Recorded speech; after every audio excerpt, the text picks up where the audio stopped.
That only took a billion years, but we're finally doing this thing. Man, oh, sorry about that. Gotta do the usual moving the window thing. How the hell long has it been? It's been like, what, a month? I don't even know. It's been ages, whatever it was. So yeah, let's go ahead and get this thing started. Just so you know, this thing may randomly end today. I'm hoping to actually still make it a two-parter if possible. But it all depends entirely on when and how I get, either get or don't get calls from work. So, let's go ahead and get this thing going. So yeah, last time, what were we doing here? Ravennia Free City. I don't remember what this one even is off the top of my head. It's alright, let's go take a quick peek, and then immediately end up, game overing and starting over, and then, picking a new team, probably. Let's see. I want to say this is Miliadul, but I'm not 100% certain. Alright, I'll go get the high-level Rodans in here. I know last time I was saying that I need to get more high levels here. Ooh, I'm able to add additional units. Fancy, fancy. And then I guess we'll get Kaiser in here, because I remember he was pretty dang useful last time. Funnily enough, off in the background here, so I should explain a quick thing. I've been trying to route a weird speedrun for Tactics Ogre, the PSP one specifically, in which I was trying to see if there's a way to route a kind of AI-only speedrun. Long story short, kind of. Yeah, okay, it is Melee Duel. Yeah, we're screwed. Anywho, I definitely should have taken some stuff off of Ronza here, because we actually probably should have given him maintenance.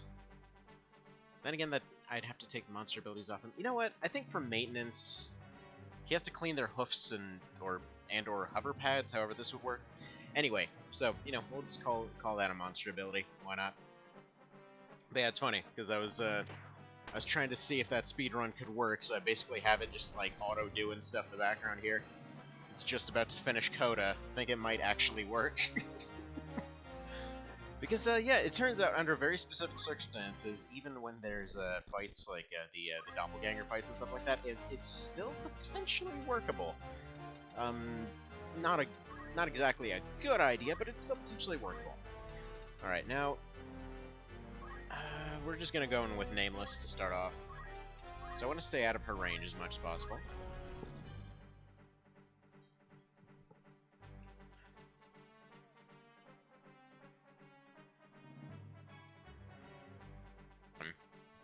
Yeah, I know it's slightly warmer than usual outside, but this puppy's gone and, like, chugged every single source of water I put down anywhere.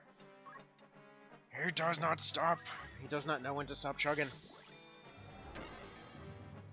Alright, rabble. Well, hello there.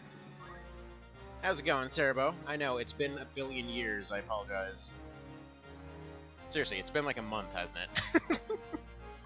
It's like, okay, I kept going through this whole thing trying to figure out, like, oh wait, what just broke? Earth pose? Possibly replaceable.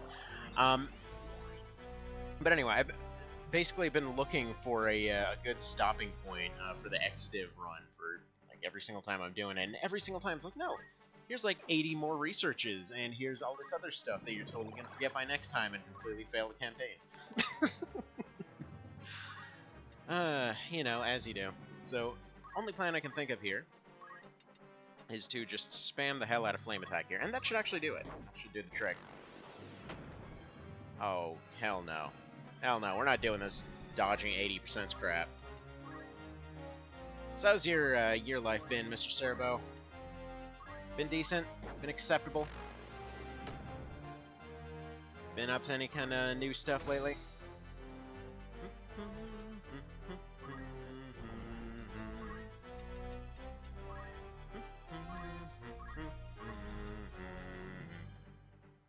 I think I just want to go for Spark here.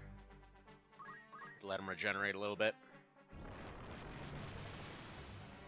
But yeah, so funnily enough, still watching this this AI thing down here. I was curious, like I was saying earlier, I was curious to see if those, like, if I did the final fight going for the final ending, it's like, there is actually a decent chance that the AI can figure out to actually get the hidden ending, potentially. So you've been busy, slowly adding small updates to the next patch, also waiting for a finished title screen. Oh. Okay, fair enough, fair enough. Wait, finish title screen in terms of you're making one, or you have to have someone make one, or in terms of waiting for Twitch to stop sending you ads? See, also work has been a bit grueling, finishing up at 2-month. Oh, a 2-month project. Okay. Sounds intense. Someone's making a title screen for the mod. Awesome. Alright, I'm hoping we can just go for the self-destruct here. Oh my goodness. Well, they're using Zodiac. So I guess we can learn Zodiac if we make it out of this.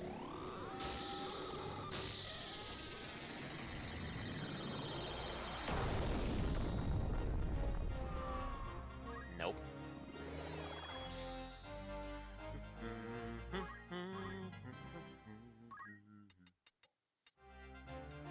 Yeah, if she doesn't roll her her thing 3 times in a row, then this could work.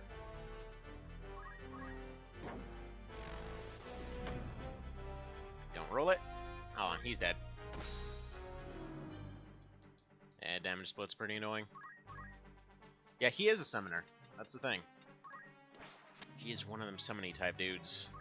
Although he currently is coming down with a bad case of dead. Alright, scratch, go for the scratch. Like, this fight, technically speaking, from what I see here, there... Sucks you die then? Yeah. Oh well. I can't use it anyway on this run, so it's fine. It's like, I was considering whether or not, please miss. Oh, you suck. I was considering whether or not, maintenance is technically allowed in the, skill slots earlier. Just kind of going into this fight. I mean, it could make him a class that has, could make him into a chemist, but, you know, hey. Yeah, all I need is for her not to roll damage split 3 times in a row. Need to see what those, or at least just 3 times in general. This is doable. Alright, no crit quick. That would have been pretty nice there, because then he could have gotten one, then the guy on the bottom could have gotten one. Wow. Okay, these archers are becoming a bit of a pain, and hello there, good morning, Mr. Cow. How's your bovine morning doing? Come on, don't roll the damage split. Don't do it. Oh, for God's sake. How often can you dodge that 85%? Okay, I mean, she's got 74%, so it's unlikely that we're going to miss that one there.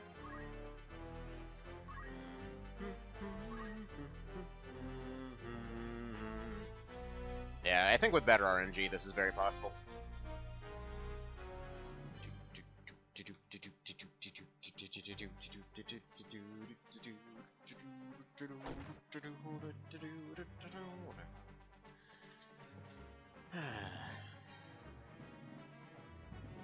It was like debuff spam the fight. Okay, let's go ahead and restart it real quick. There we go, reset. I just wanted to see if this was the melee duel fight. And there we go. You sleepy? Got all tired from desert adventures, or just generally tired? I got tired as crap yesterday. Usually I don't get overwhelmed by tiredness, but I don't know, something about the mix of plasma donation just generally being tired yesterday. It's like, was kind of slopping around at the end of the day, finish up all the cleaning and dishes and whatever. Oh yeah, true. It's still 6 AM over there. Sorry about that. Sorry about the timing, man. I should do these later so you can show up more. But no, what was it? But yeah, so it's like last night I came back from this whole plasma donation thing. And usually my route for the end of the day is like I go do the dishes, clean all the surfaces of the house, and oh, 5. Oh, right. Okay, sorry. Yeah, I forgot it's 3-hour difference there. Alright, I think for this one, just for the sake of convenience, I'm gonna go ahead and say maintenance is a monster skill, because you know what, he has to take care of them and stuff, you know. Except he doesn't know maintenance, so whoops. So he never done that, but I can imagine how it would be draining. It is quite literally draining, but no, usually, like, if you get used to it, usually it isn't a thing that makes you that tired, like, depending. Like, normally it doesn't bug me, but for some reason yesterday, like, I couldn't even do my normal route. So normally I just go clean everything, make sure the kids are off to bed, then I just go over, walk over to our garden there. We have 3 different garden sections to water. So go for a bit of a walk with them, take the dogs out for a 3rd time, and You know, it's kind of the day there. Physically couldn't get going to go do the garden thing, so I had to do it this morning instead. It's like, this is an unusual feeling, and I don't like it. It's like, dang it, I am used to friggin' treating my body like absolute garbage. Oh well. Now, let's see what we can do here. Yeah, Flash Hat seems like a straight improvement. Why have I been using this?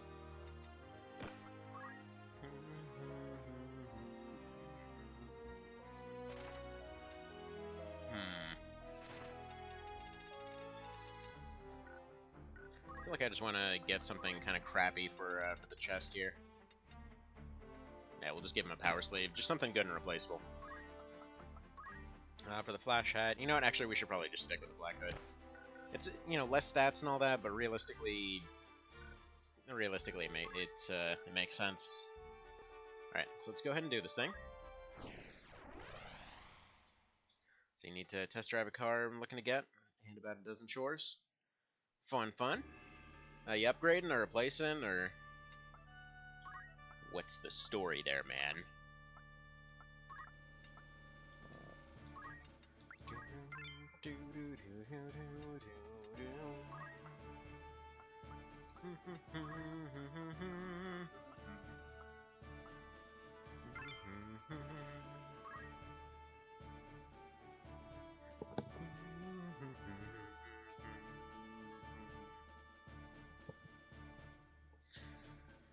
Alrighty, let's do this thing again. So yeah, just better RNG is all I need.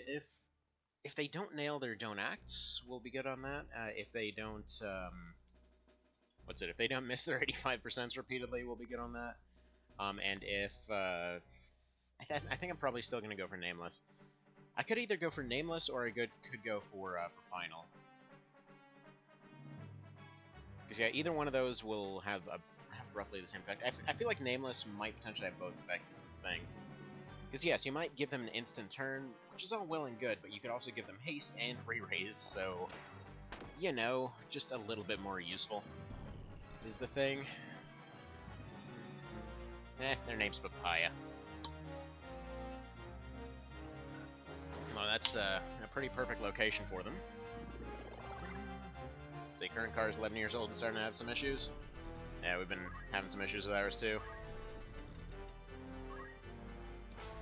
Pretty kind of frustrating ones, because every time that we have a little opening to potentially go and get into the mechanic or something like that, just something nopes that whole situation out. Like, there was a free day last week. I'm like, oh yeah, you know, we're gonna go get the car fixed stuff and whatever else. You know, figure out what that weird noise is. It's like freaking out of nowhere, and a heat wave comes in. It's like demolishes everything in the city. Power goes out all over the place. It wasn't great. So yeah, I just get a call while I'm on the way over there, like, yeah, nobody's staying here. There's no way anyone's staying in this heat. I'm sorry, our tools don't work. We're not taking it apart with a wrench, so. Alright. Rip power sleeve.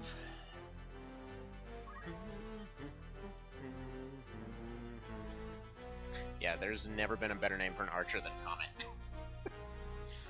That works pretty alright, I think.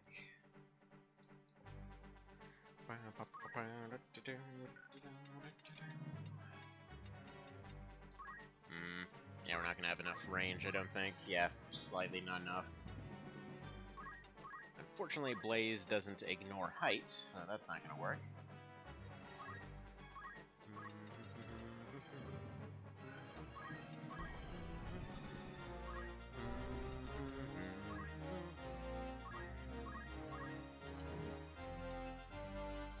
Alright, come on, don't roll the damage split. Don't roll it. Oh, you terrible person. Alright, that's fine. That's fine. Just beat this fight. Also, good morning. Well, hello. How's it going, Mr. Evan? Alright, don't do the interrupt, you terrible person. No! Their archers never miss. But yeah, it's been a minute, Evan. How have things been?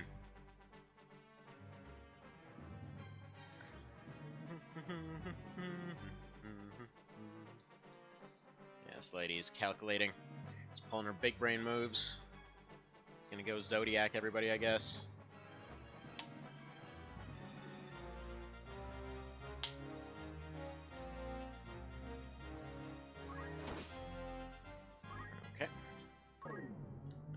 for Shiva. So I think I asked this last time. I'm gonna wait for to stop being drowned out by Shiva here. Is there any way to speed up that particular animation? Like, just the summon animations that seem to take forever and get used all the friggin' time. Like, specifically if you hold down X or whatever. Like, I know that this was kind of Golden Age PS1 type stuff where they had to have animations going on for half an hour, but, still. Ah, for crap's sake. So you doing alright? Was being audited by the southern Indiana Kentucky border, so glad that's over. Wow, that sucks. What happened there?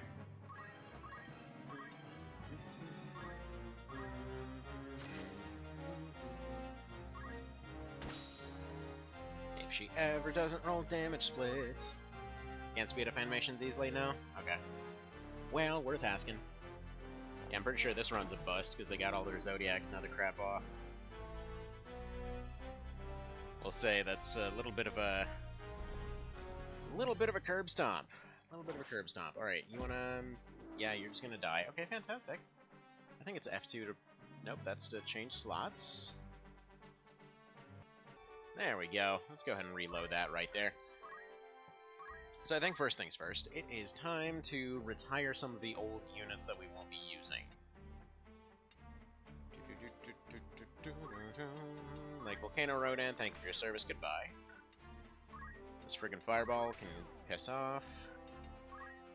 You get removed as well, because I'd like to have a fourth one. For this one, I mean, elevation isn't much of a concern, so yeah. Toasty Rodan, Ash Rodan, you guys have been around for ages, but it's time for you to get going. I'll just let you go and retire out on the farm somewhere. Life Chicken's the only one that actually stays, though. And we'll leave those two Biolantes until we get a good one. So yeah, we're gonna go and get another Fireball.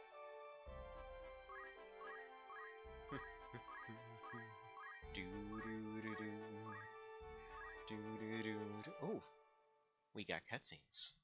Totally forgot about this. That works out dandy-like, doesn't it? Need to remember to save after this. Man, the heat over here is weird. Because the AC says 74. It was previously set to 80. However, for some reason, 76 felt a lot colder than 74. No idea how all that works. Okay, guys, check out this giant sweet ball we got. Makes lightning happen. Now, I need Worker 8 in order to continue that little side quest deal, yeah? So I think... What do we need after this? We need some Zodiac stuff to happen. I think we need plot stuff after this. Or do we need to do Beowulf? Yeah, I think we need to do Beowulf, don't we? Gonna get race? Maybe. I was planning to do that. Durgan raise? Yeah, pretty much. Alright, so I think we can get past Melee Duel without needing to level grind too much. Because yeah, ultimately the plan just kind of becomes, get ROMs up, so like 99 just sitting there singing in place forever. Until then though, we're gonna go hatch a few eggs. Try to get a fourth Fireball to try and just overwhelm Melee Duel before she really does anything useful. Then at some point we'll probably go for the full over-leveling situation. I think we might have just gotten a new and improved World. His name's World. I'm not even changing that. That's perfect. That's awesome. Yeah, that dude is beefy. What the hell? It's the beefiest Fireball we've had yet. Alright, I think we're good to do Free City then. Buff tier 3 monster HP. So did the older ones not get it or something? I forget what updates happen here, because I think I rolled all these guys before the last couple patches.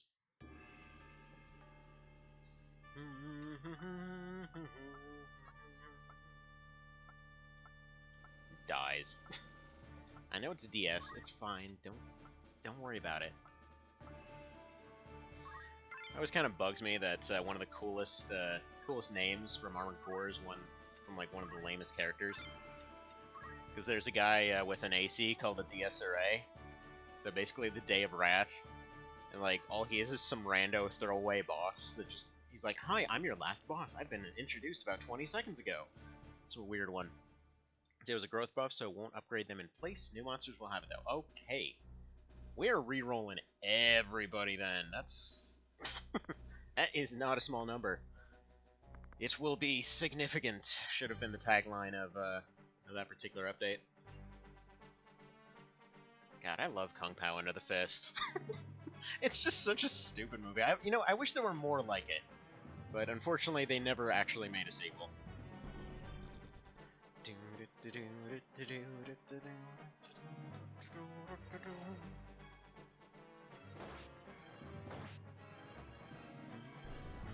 It is a net, and it is tiny. Exactly. Right. Let's put you over here. Go for that nameless again.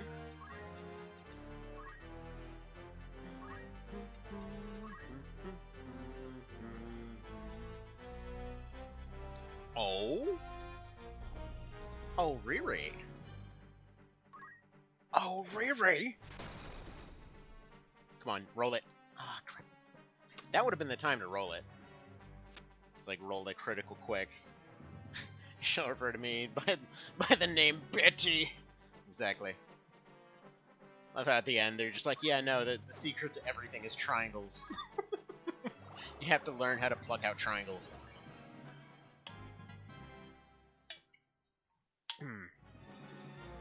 She can't damage split a dead exploded bomb? Exactly. Can't damage split what's already dead. I guess we're basically become the Ironborn at this point.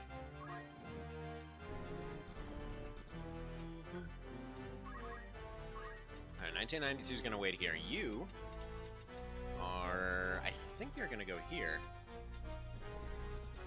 No, you're going to go this way. Try to bait out less of that damage.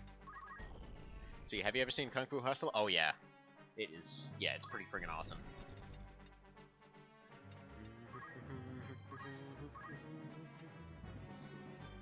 Now, quick question. Let's see. Doesn't say what kind this is. Yeah, that one counts as magical. I thought damage split... I thought it didn't count for magical. Wait, you're... 85%! What? What part of 85% does she not understand? See, so Shaolin Soccer, your student is in that? Kroko? You have a student? You're a teacher? When did you become a teacher? What did I miss? See, the fight scene with the Masters versus the Bards is still a favorite fight scene out there? Is that the one with the bell in it? I'm trying to remember. It's been a while. Like, I remember that movie being awesome. The individual details escape me at the moment. Like, I only remember Kung Pao because my brother got me that for my birthday one year, and I had it on DVD for ages, so I just kept watching. Oh, Top Mulan. Gotcha. Think she used the bell? Okay, yeah. It was, I want to say, like, kinda close to the end, but not quite there. That's the one I'm thinking of.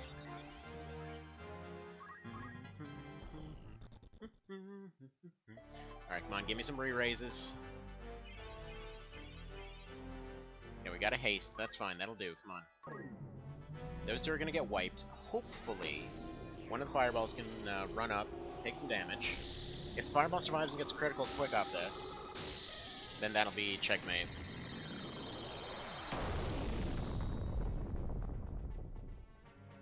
Okay, we got auto regen. Somehow everyone survived that. Perfect.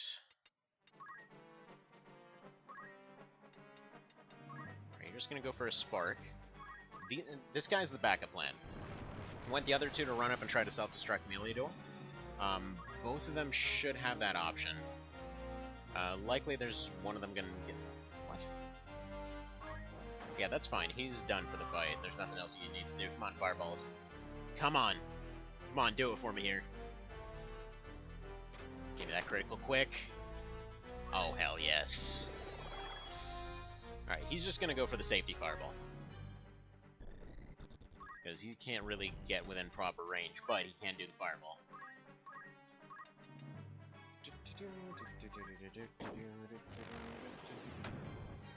Good. This fight would be over right now if she hadn't rolled that crap earlier. Alright, come on, give me that self-destruct.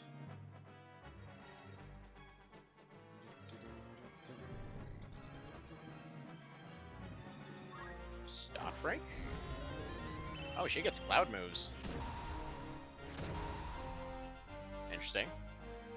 Right, come on, can I move now, please? He hasn't moved in ages. Let him live. Don't you do it. You terrible person.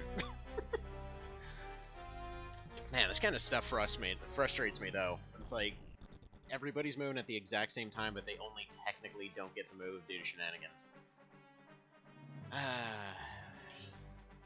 Alright, come on. Come on. Thank you. Alright. Checkmate. RNG was so good, then so bad.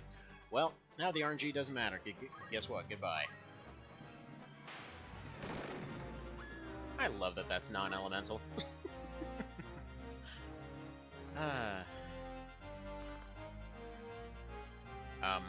Yeah, bombs will have that effect. Like, functionally speaking, Ramza in this universe is like he's basically the equivalent of either the Internecine from Hardcore, or he's like a friggin' XCOM build where he's just like running around just throwing C4 everywhere. Got some new armor and crap. Yeah, we're not gonna use that. Got some fancy spears. We're also not gonna use that, so we're definitely in end game. I forget exactly what's left. I know we've got one more castle, because that's where Melee Duel joins. We've got... Yeah, Melee Duel joins after Zeltenia, I think. Fineth River... Which one is that?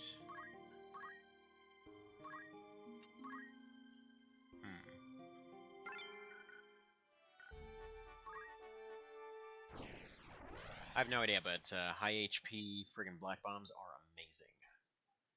Amazing.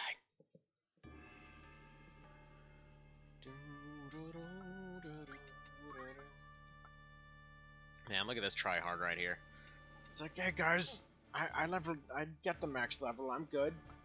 Please let me join. It's like everyone's just looking at him like, no, you're. Actually, it's weird, kind of sort of racism in that regard. Now that I think about it, but they just won't let him join because he's the wrong colored friggin' firebomb. See, Pulverizer is a hidden boss in this mod. When? Yeah, very true. Yeah, Cerabow, how do you feel about modding in mechs into this? It's like make a giant laser spider. It's basically a pulverizer for you. Oh god, it is Chicken Hell. I thought we already passed Chicken Hell. Well, crap. Time to make some roast chicken then.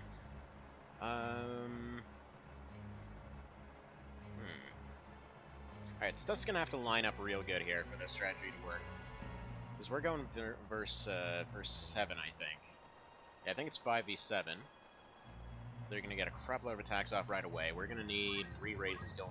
Yeah, no, we're gonna need Fairy going on here. He learned Zodiac, by the way. Not that he's ever gonna use it, but there we go. Alright. You get those re-raises going. Go in to support the right flank.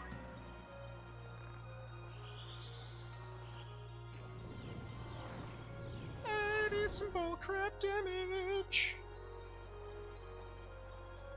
These guys must have scaled up a bit better.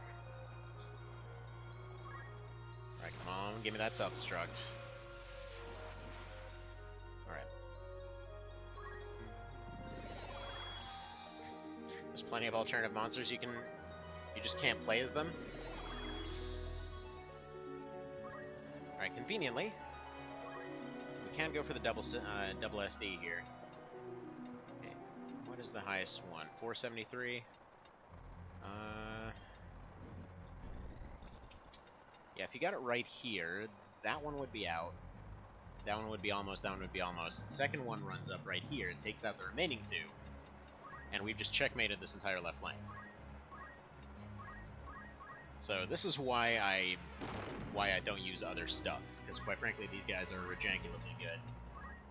See, and right here, now I already have a revive set up for all of them, so... You know, we can just kinda do this whole thing.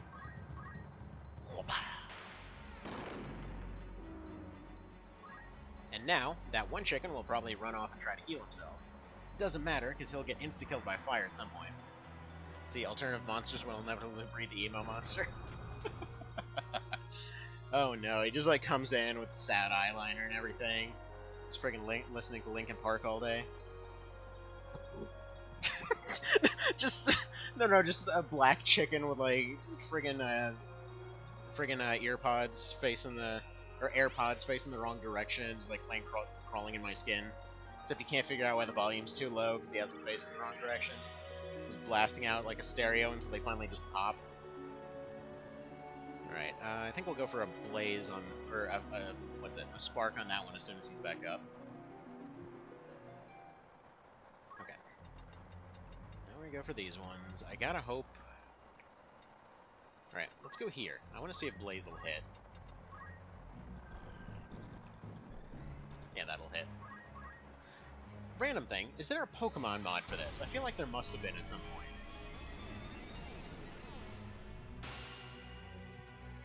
Yeah, there we go, get a little bit of damage off. Now we're just gonna slowly whittle away the green chicken. I feel like this is probably not exactly optimal, but oh well. But yeah, one of the runs for Wind Vision that was recommended a while ago that I was kind of thinking to do, that was actually one just kind of basically doing a Pokemon trainer run.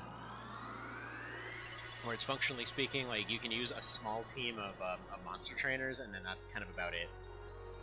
No, the chicken got a turn for... Oh, crap. Okay, we might be in trouble if he moves away from the pack. Don't move too far.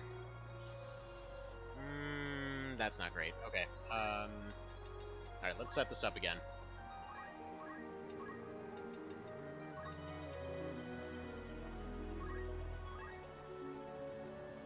Yeah, the left side I'm not nearly as worried about, but that right side is brutal. Alright, go for him, that's fine. Looks like Chocoball's doing okay damage again. Yeah, this is definitely not one yet. Right, if I could move, that'd be great.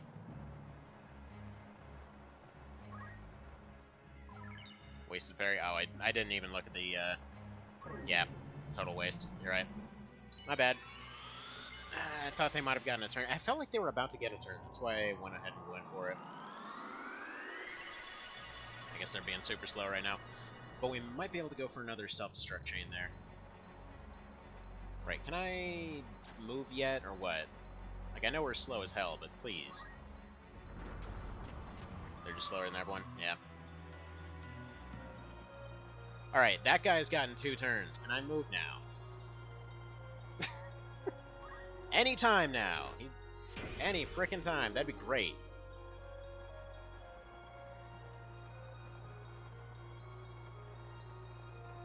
So we're just 2-rounding everybody. And the time that those guys haven't moved, they've gone, they've revived somebody, they've healed 3 times, and they've gone ahead and taken another turn on top of that. How fast are those guys? Alright, that one we can beat. The other side, I'm just kind of hoping they can self-destruct chain. This is why dex speed builds are better than all other builds. I don't know. In general, this overpower setup has worked pretty well. I'm thinking probably if we come in here with the Marlboro team, that'll sort out any problems that we have. Especially if we roll some high health ones, then we can kind of just beat them without any issues. As long as we get rid of a very specific number of them. Right, now they've gone too far away. Okay, so... Alright, we can go for the spark over here. Gonna start getting this set up.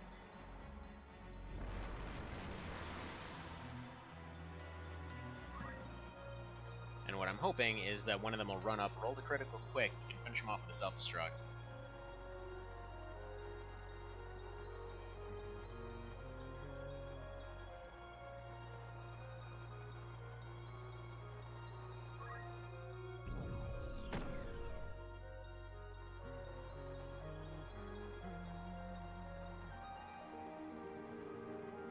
actually only got about one action each to somehow wrap this up. Man, if they're healing 170s, what is that now? Yeah, no, this is a total wipe. Man, that started off so well until they got a billion turns in a row. Not to mention rolled 2 67% in a row. Alright, so it's the black and the white that have to go. Good to know. Oh hey, look! We get turns, they exist.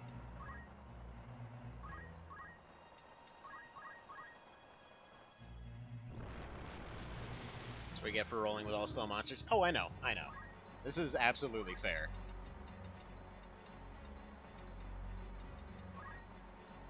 But hey, I like my slow and powerful builds, okay? They do the job real good most of the time.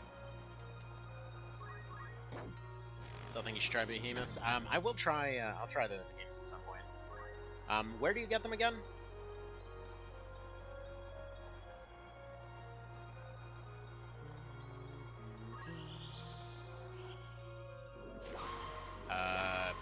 Excuse me? Excuse me, why does he get awaken?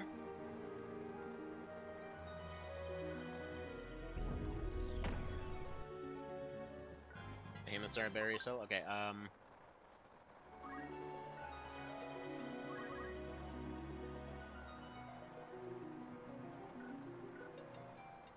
is he unique?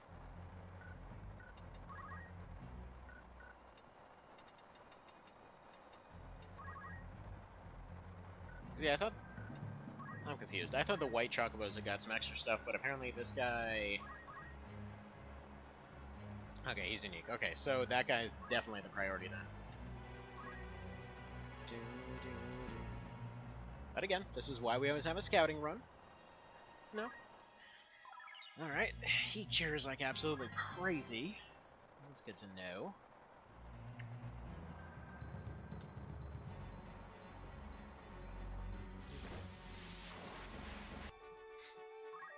Alright, let's go ahead and load this up.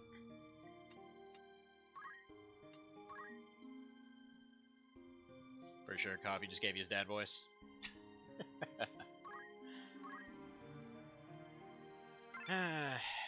It happens, it happens. Yeah, it is kind of funny that you have completely different tones. Like, especially when you have different age kids running around, you start noticing, like, oh crap, I have a different tone with everybody I speak to.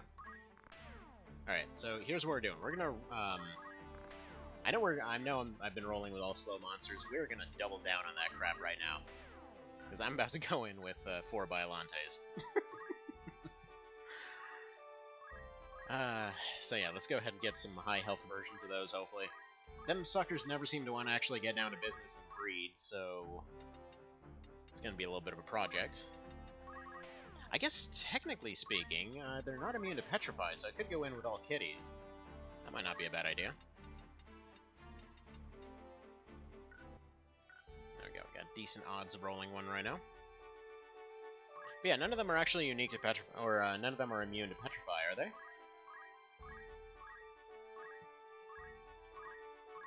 Because functionally speaking, that would mean I could take out 4 within the first round.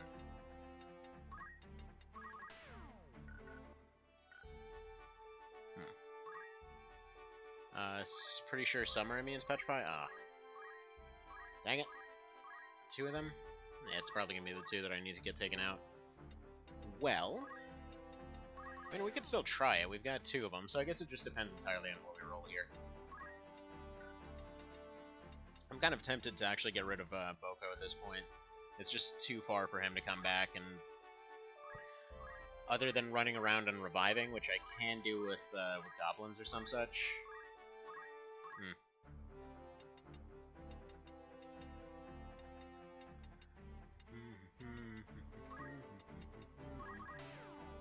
Could recruit another white Choco? You can? I thought Boko was unique.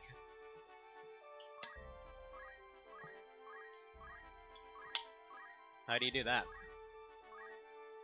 Or rather, is that one in that fight tameable, is what you're telling me? Because in that case, hell yeah, I'm gonna get rid of Boko. Because A, I only ever really need 1, and B, Boko is kind of obsolete right now. Why Chacos are all over? Mostly Chapter 4 fights. Oh. Wait, but I thought you said they couldn't be recruited.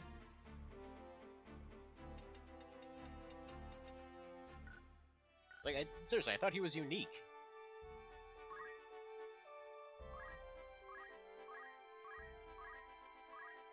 They couldn't until I changed it. Oh. Huh. Alright, well that changes things a little bit. Well, in that friggin' case... I changed it a month ago? Oops. Let's go ahead and change that to train. He's gonna go stab a chicken real good until it decides to join us. And pretty soon I'm gonna have to go be right back here, because it looks like the kiddos are finally up from their sleeping late today. Can you be recruited? I don't know. Depends on your position on getting shanked a bunch and then joining an army. Alright, we'll go ahead and rename some of these.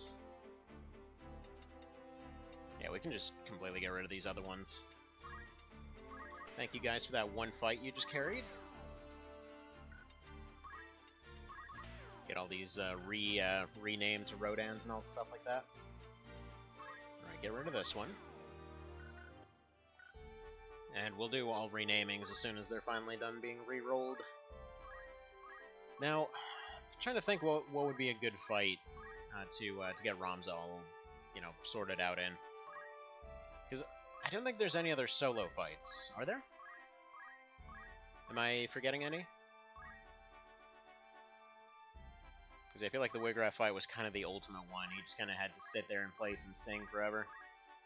That's why we're already up to level 40.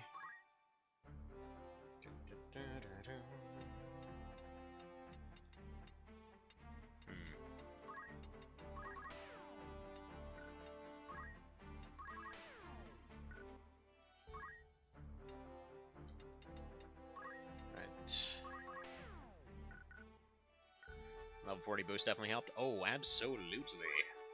All this extra health makes self-destruct extra good. I think if I can set it up... Yeah, you know what? The only reason that it didn't work last time is because that one chicken survived. With like 20 health or whatever, and instead of running away, he went for the revives. So I think that same strategy is still doable. Because he can be wiped within the first... about the first turn or so. Oh, hello.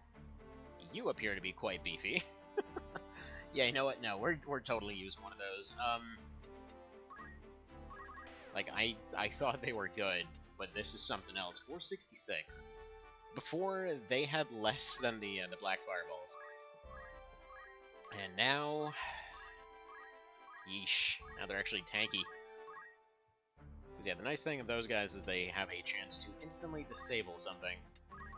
Or rather, instantly disable several somethings.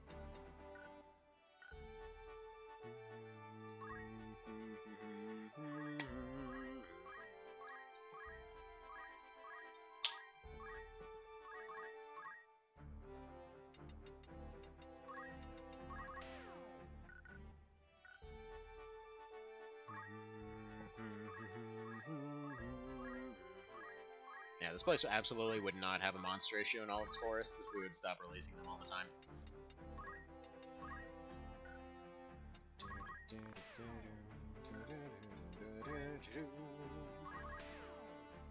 Need some new tier 3 kitties?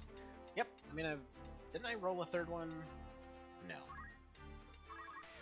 Yeah, no, actually I did roll a new one.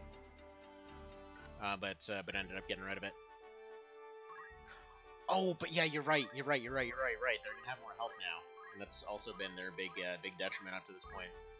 So these are basically like FFTA monsters at this point, like where they're just way beefier than everything else. Which is why when they were making mods for FFTA, they had such a hard time balancing the thing, because it was either they completely suck in endgame or they're apocalyptically overpowered in the early game. I don't know why I can't speak today. Apparently I've just gone brain dead. But yeah, it's if you ever tried FFTA X. Ooh, actually I probably shouldn't have gotten rid of him, huh? Alright, whatever, that's fine. I just saw the low levels and immediately thought delete. But yeah, so there was one notorious one in particular that was the fairies, that they have this meteor move that ignores defense. And under normal circumstances, it's not an issue. It's just, it pretty much does around 80 damage in all circumstances. Okay, fine, fair enough. But then they boosted them so that monsters, still wind up being viable in the end game. And so there's one mandatory story fight in which there's a crap load of fairies around, and so basically every time that they decide to move, something dies. And that was one of the most frustrating bits I've ever seen in a mod. Because I think it took me like a week to puzzle out how to actually get through that fight. It was one of the top complaints for that mod when I was looking at it. Is there like, what exactly were you thinking? Okay, we got another top tier boom guy. We still haven't gotten more Biolantes. We still have Breedolante here. Unfortunately, because I got rid of the original Biollante, we kind of have lower odds of spawning another one, but whatever, let's keep going. It's a great kitty, but worst possible brave. I mean, he's a kitty, he's not terribly brave, that's just how that works. It's friggin' 40. What are you gonna do? What are you gonna do? Sometimes you just roll a 40 on that.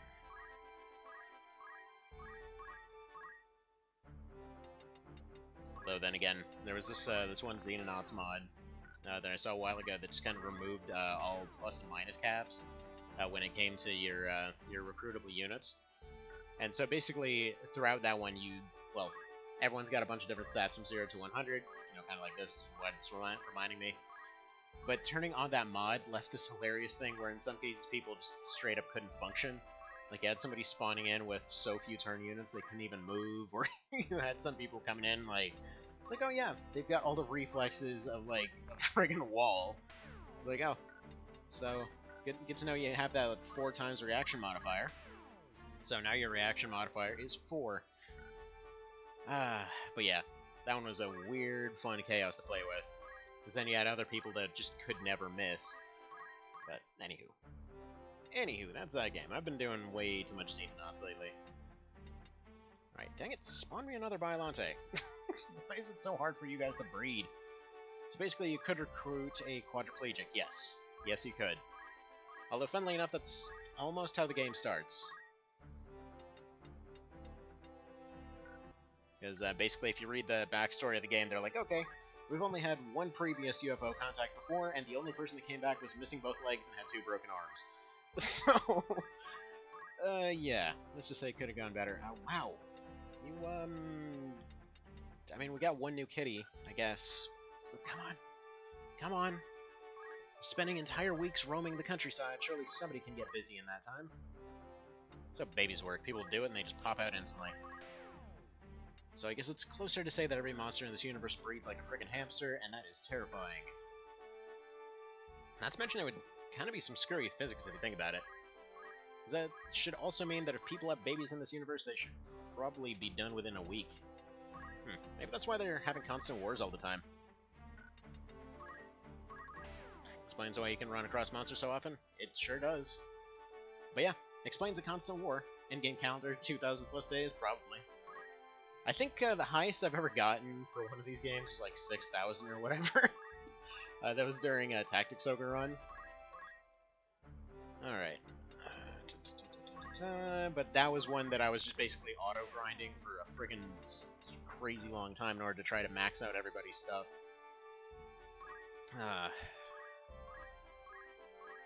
Like, I think the average is like 1,200 or something like that.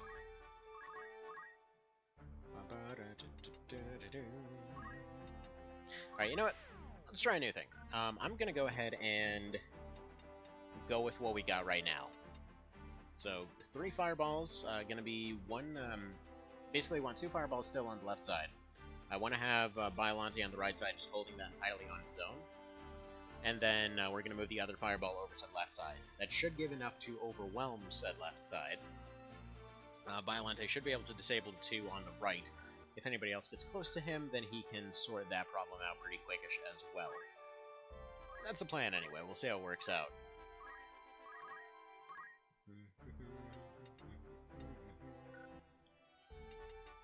Let's go ahead and save it.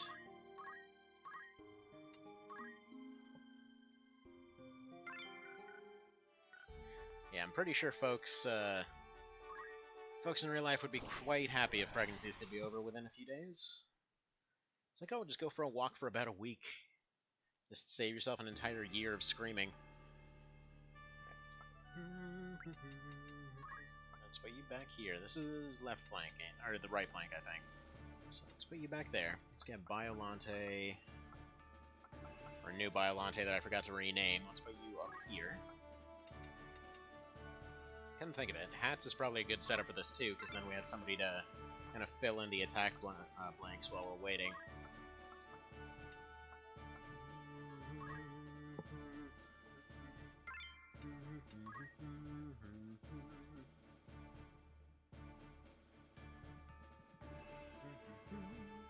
See, gestation period for parasitic invasions is unfortunately not limited to 1 week. Yep, they take forever. And then you get lots of, like, you open the door. It's like, go get food, go get the food right now. It's like, oh god, please don't kill me. Yeah. Pregnancy's intense, man. For everybody involved. Yeah, for anyone that's, that happens to have a kid, always expect to get yelled at all the time.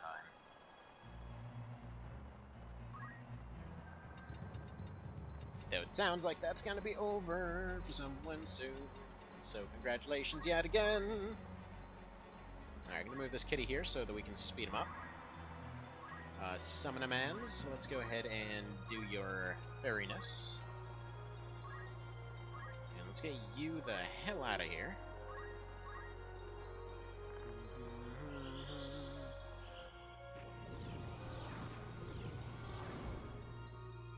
Got some Demi going, you do your attack.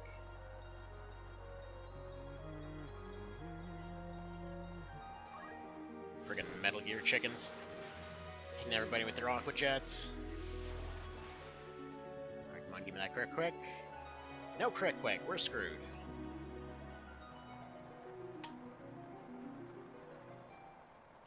Oh, crap.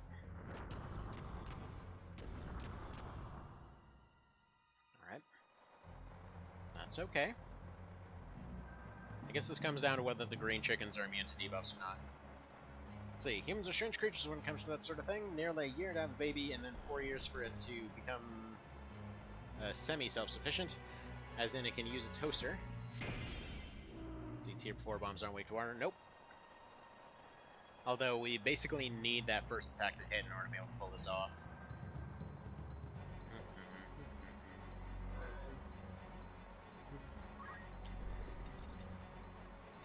Alright, if you go here, you should be able to disable this one.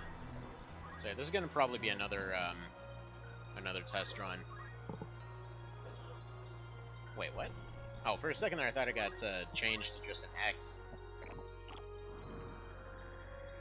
Okay, Oil Darkness. Okay, he's gone. Mostly anyway. If I'm gonna get a great attack off here, but it's unfortunately not gonna set us up for future moves.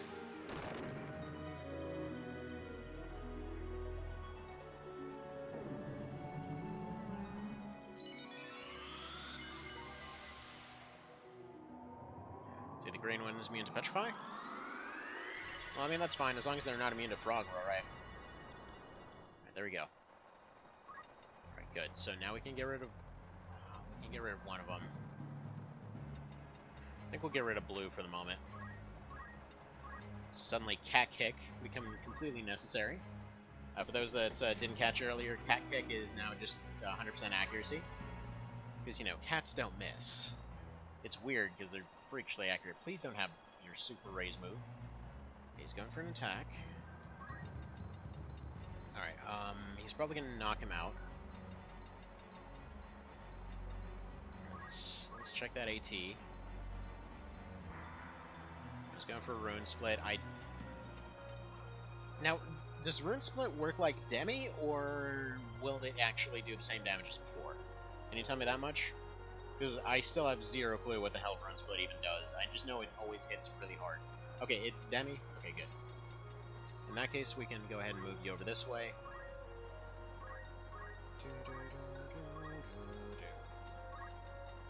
get this one back up, unless we can do that, yeah.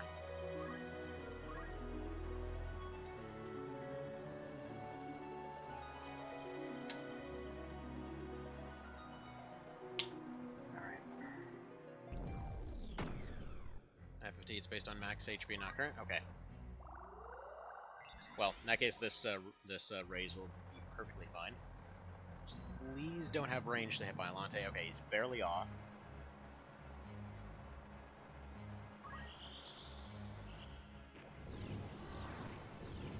It's fine. Good. Now we get the fair, we get the double re-raise. We burn each of those chickens, and we try to get a poison off on the yellow one. So my current plan is this. Okay, that's perfect. So burn each of those top ones. They will still be weak to fire. That guy is completely irrelevant now. The red guy gets Violante. The green guy needs to get poisoned so that he doesn't focus on healing himself. Alright, that's fine. He can still get roasted. That's a nice thing with self-destruct, because that follow-up burn is still ridiculously strong. Might even be able to go for a... Yeah, no, he's too far away for a blaze. Alright. Remove chicken problem, please. Please don't miss. Please don't miss. Please don't just leave poison or something. Poison fusion? Fine. That's acceptable. Alright, you're gonna go here. Gonna go Spark. I will endlessly mix up Spark and Blaze, just go with it. Alright, he's gone. Got a little bit of healing done. Let's move you over. Friggin' big brain chicken over here. Alright, we'll move you here. He'll probably go for the revive later.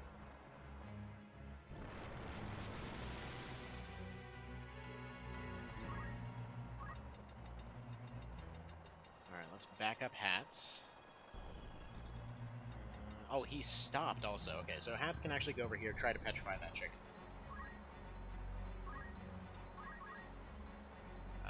Can probably get set up for a Nameless here.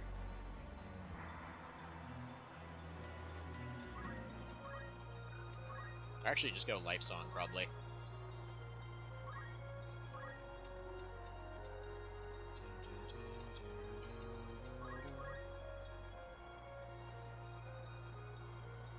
So yeah, right now we have the upper hand, so we need to just push this. Get everything under control. Uh-oh. Well, I mean, that's fine. Although, I will say for future reference, have you ever considered having Azuna do damage to Marlboros? Because, I mean, they're basically walking disease blobs. It should just delete them. Just a thought. Would be an interesting interaction. Alright, this might give a crit quick. Yes! Okay, that chicken's toast. Now we go for the fireball. We're out of range of anything super offensive. Go here. Aw, just barely. No way to do that? Aw. That would've been a cool interaction. Alright, let's have you do your thing, which will just leave us with the yellow chicken. Come on, disable him, please. Silence, confusion, darkness, petrify. Oh, you just got jacked the hell up. Alright, let's move you here. Because I want that yellow chicken to get close. Alright, get the nice big damage off on this guy. Make him heal. Hopefully he'll survive another round. We can probably just hold with Hats for the time being. Fireball on the right might end up getting taken out. Hang on, what is that?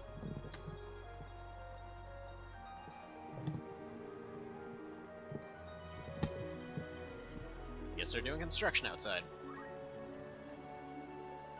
Alright, what we can do is move him here. And just continue life singing. It's just like, as long as we get that initial push, and I've said this before, as long as we break that initial attack, like, that's it. That's usually all we really need. So at that point we can start doing Life Song, we can start doing this other stuff, and we can basically afford to have all these slow builds. And thankfully, because they have critical quick, they can usually make up for their relatively, absolute garbage speed.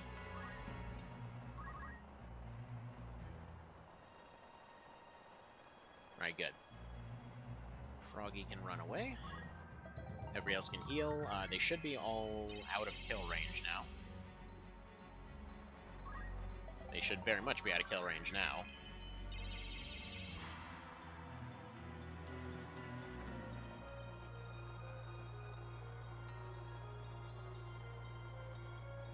Alright, you go for that revive. Yep. How does it feel? How does it feel when the RNG doesn't behave?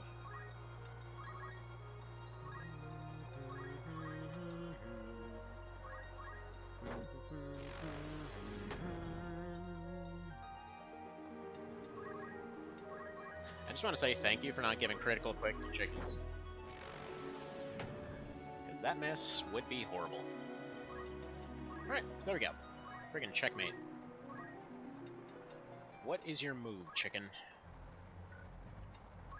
How exactly do you plan to get out of this?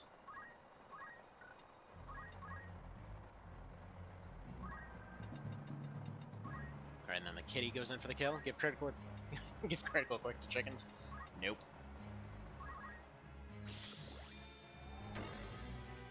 It's like, oh man, I'm gonna dodge it so good.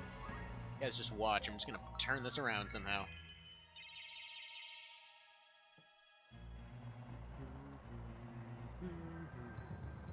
I guess his one move would be to go to try to get the green chicken back, but he's not gonna do it.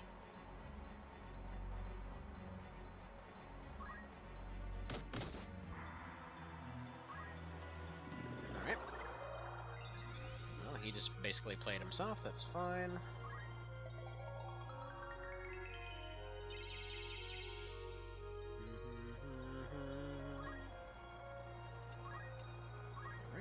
Go ahead and do your thing.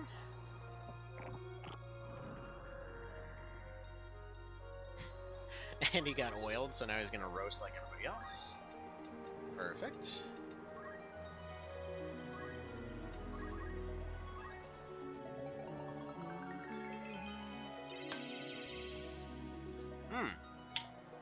You know what would be cool, though? It would be cool to have a chicken that can, okay, have a chicken that works like whatever that flamenco dancing bird is from Pokemon, where it has just a bunch of dance moves. I know, like, my wife hated that thing because I ended up using it all the friggin' time. There's like dances that just put out random debuffs, dances that do constant damage, dances that just like disable stuff entirely and reduce all stats and whatever else. Oh man, that thing is such bullcrap. I loved it. Which is weird, because now people are saying Pokemon's gonna die. It's like, apparently, Sword and Shield turned out to be that disappointing. Haven't really kept up with it, but it's just something I've seen come up several times now. Alright, that chicken is dead.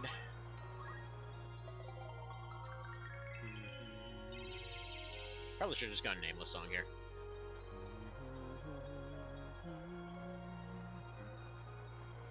Don't you go for it. Alright, that's the best move he could have done right there. It's not gonna, it's not gonna win it for them, but it's a good move. It's a good move. Because that green chicken is still at full health, it was just completely disabled. It's the Geo chicken. Geo chicken! Alright, are we gonna get the CT up as well? Nope. Ah, this poor chicken. He just got out of it. He did his one move, and now he's going right back into it. See, Geo Chicken doesn't have heals, he has Zuna. Geo Chicken's a little bit so far. Yeah, don't bother collecting that stuff, who cares? We don't use items. I just noticed that Biolante smiles a little bit every time he's healed. It's like, yeah, I'm a weird disease blob, but I'm okay with this. See, there was an issue when the Switch Pokemon game had worse animations than Pokemon Stadium for N64. Oh. Oh no. That sucks. I mean, to be fair, overall graphically and everything else, it did seem like it was quite a bit worse than even the 3DS ones. Like, as much as I wasn't like a massive fan of Ultra Sun and Ultra Moon and whatever else, I mean, they were still solidly made. You could tell they were made with love, at least. Like, even if it was definitely a bit kind of cut and dry at that point. Let's see. Lots of backlash against Sword and Shield. Don't know all the details, but there are complaints about not including all the previous dudes. Oh, yeah. Yeah, World. His name, he spawned with the name World, and I was not about to rename that. Oh, and we got re-raise and regen in case everything else wasn't enough. Hey, buddy.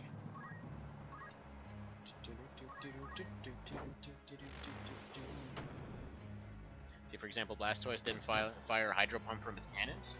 It's been around for a couple generations now. How'd that happen? Huh. Alright. Weird.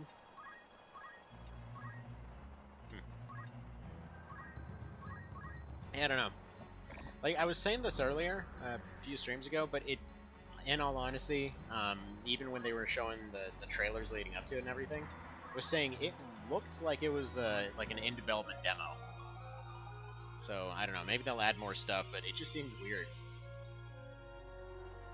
I mean, I know that the reason that they said that some of the dudes were cut out was because they didn't have enough dev time, which again seems really weird for a Pokemon game because they usually go so far and far and beyond. Even like I said, even with like Sun and Moon and all that, they have so many features in there that nobody will ever use. And usually that's just their way of doing things. It's just everything's ridiculously overblown there. See, the silence prevent monsters from using abilities. I don't think so. Also, as far as the poison, I believe it's almost guaranteed. As far as the cat scratch goes.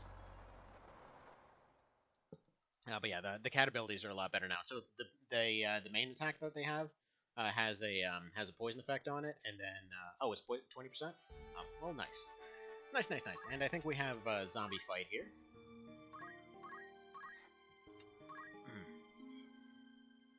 All right, but yeah. So that is poison on it, and then cat kick is now 100% move. So it's basically variable damage but 100% accuracy.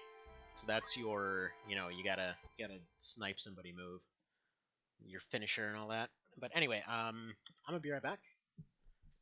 Give me like a couple minutes, give or take. Whatever, we'll see in a moment. Anyway, one sec.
Alrighty, and back. Hope the sweet music has continued being sweet here. Let's see. Hello there, Mr. Vale. So, still working? Want to stop in and say hello when you get a moment to take a break, come back and watch? And yes, it is Matsuno Day. Which, by the way, quick thing, before I forget, after we finish the monster run, I'll probably just put up a poll for this later.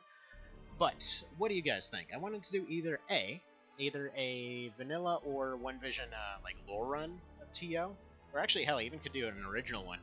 But either way, like lore run of one of those three versions, a Pokemon run, which would essentially just consist of basically like Beastmasters as being the only human characters. So basically, it can use any and all monster characters, not to try to recruit them, but can only use the main three as kind of as Beastmasters, as it were. I'm not entirely sure how that would work out, but yeah, so it can't recruit any people. Can only use actually, I guess instead of the main three, it would just be any story character that joins you, so no generics, which I guess would be more interesting for One Vision. So I'll say that one would be for One Vision. And then third option would be Vagrant Story, which there would either be the either trying to Iron Man the original or trying to do the rebalance mod again, which I don't know where that is these days. But anywho, let me know if any of those things sounds appetizing. Also, here at Takemata Church, pretty bold. Well, I mean, apparently somebody's never seen the friggin' ye old Pope fights. There was this video a while ago I absolutely loved from, what was it? I think it was Overly Sarcastic or something like that. But it was just basically a summary of all the Pope fights through history.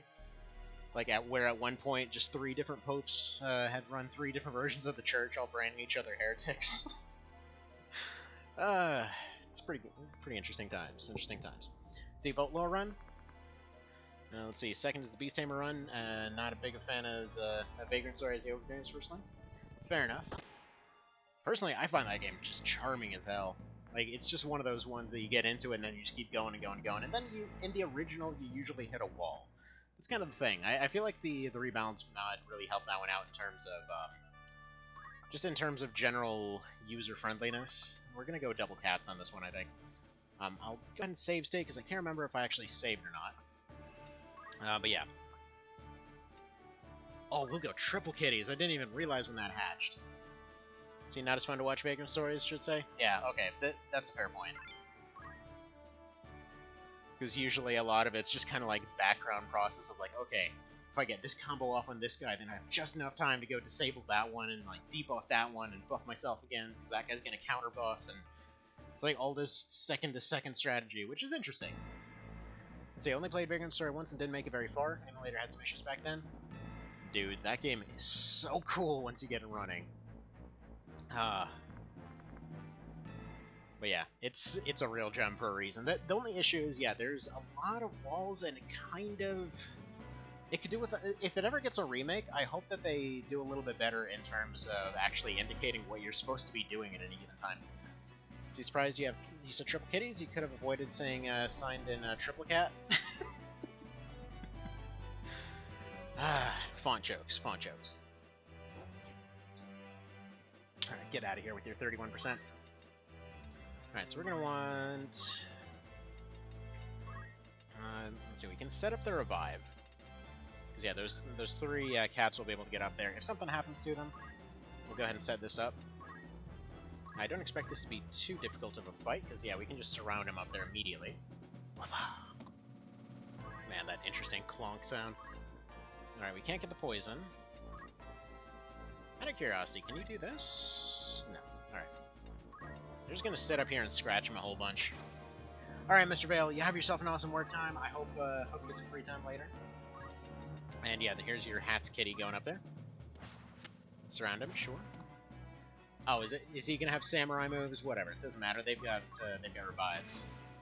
And yes, he's getting increased MA every single time we do this. Hush you, we got this. I have a plan. That plan involves petrifying everything. Yeah, one cat's dedicated to petrifying everything. We got one guy that's gonna go burn the Pope, and we've got 2 of them that are gonna continuously scratch the Pope. Back at a time when popes weren't kind of dicks. Oh, no insta-death. Was kind of hoping for that roll. I should find the link to that Pope Fights video. That was pretty hilarious.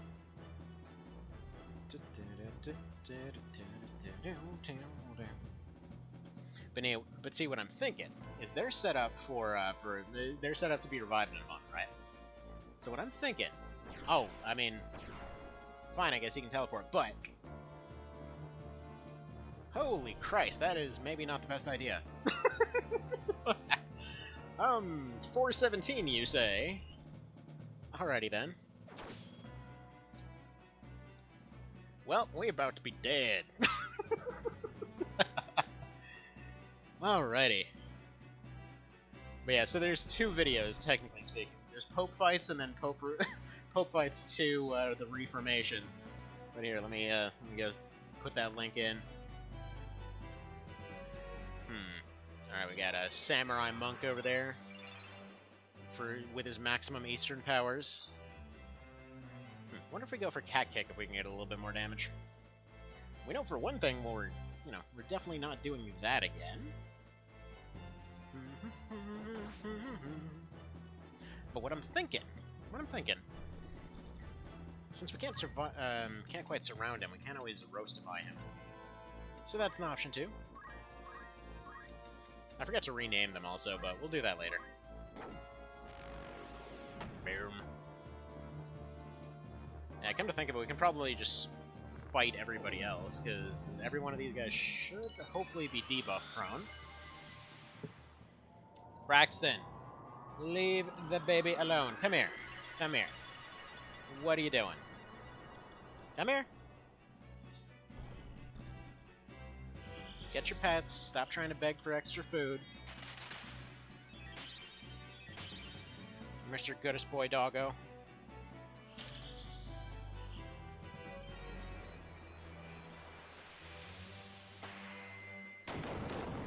Boom! He got nuked. Got friggin' space nuked by the Pope. You know what? He's got drool all over my hand. Slobbery Doge. No. Hey. No. Get over here. You are leaving that baby alone. Let him have his food. Alright. Let's try this. See, Vagrant Story takes place in Tactics in the future. That it does. That it most certainly does. Yeah, we might roll higher damage on that at some point.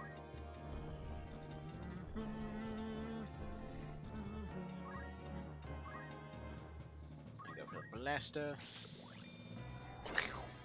Excellent. So yeah, if we do this, then he can probably waste all of his MP trying to do, okay, I should point out right now, this fight is already lost, unless a miracle happens, which is funny because we're fighting the Pope. But yeah, unless something like that happens, I don't care if he's not actually the Pope, he's the Inquisitor, who cares? Just don't wreck my joke. But, point being, if we petrify everybody, then he's going to try to waste his MP using Azuna all the time, and probably Azuna too, because he's kind of a expendy bastard like that.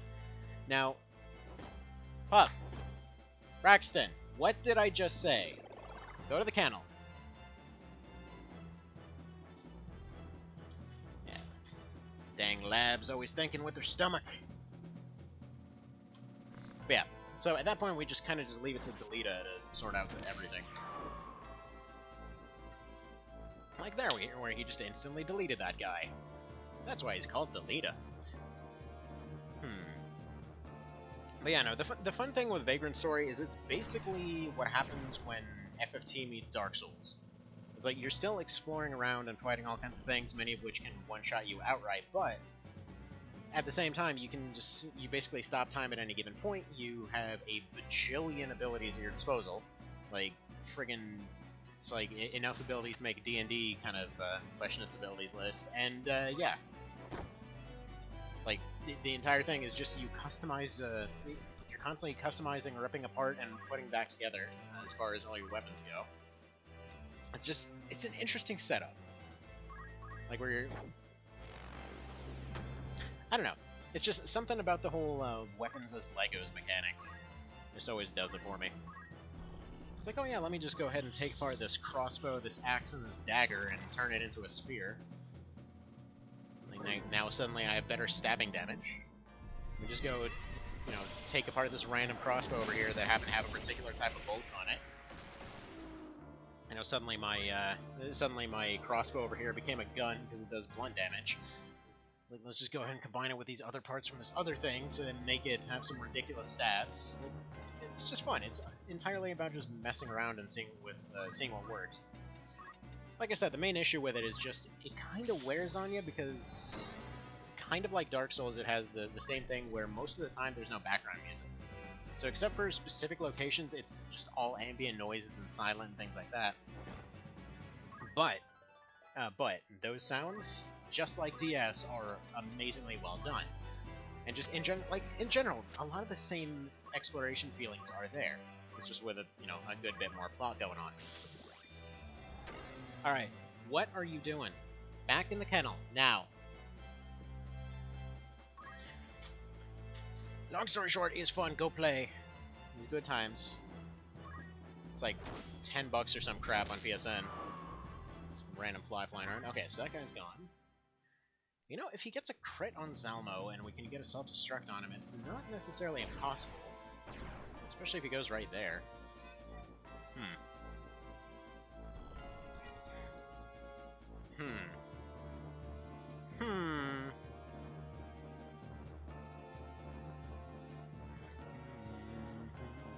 But yeah, I guess I should probably get to the whole reasoning behind it. At some point, somebody had told me that there was apparently a different ending that you get if you beat it without ever saving.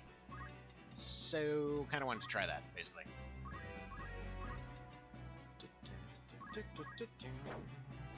Man, that amazingly sucky damage.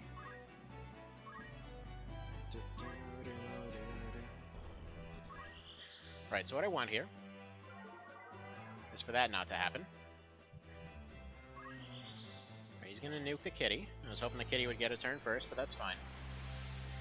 If Delita runs up and gets a crit, and then we also get the self-destruct, it's still technically winnable, is the weird part.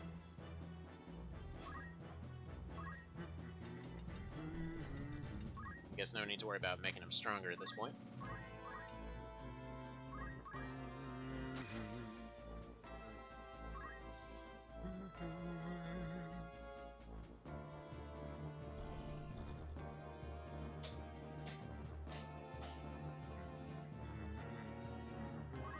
Alright, don't do that. Okay, we got another insta-kill.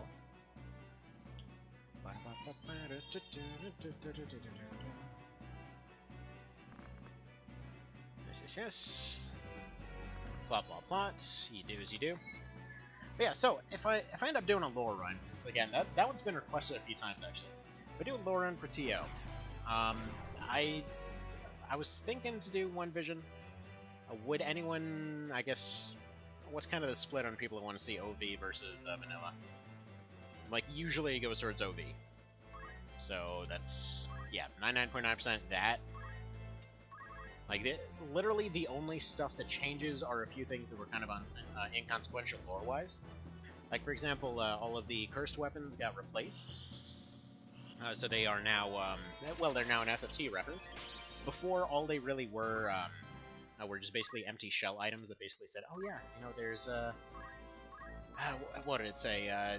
This thing is strongest when there's body and soul inside of the weapon, which basically translates to, oh yeah, go check the extra stats, find out it's the Snapdragon, and we're not going to tell you any of the mechanics of how this actually works. So more than likely you're sacrificing a long-term unit for absolutely zero benefit because this weapon's going to be garbage.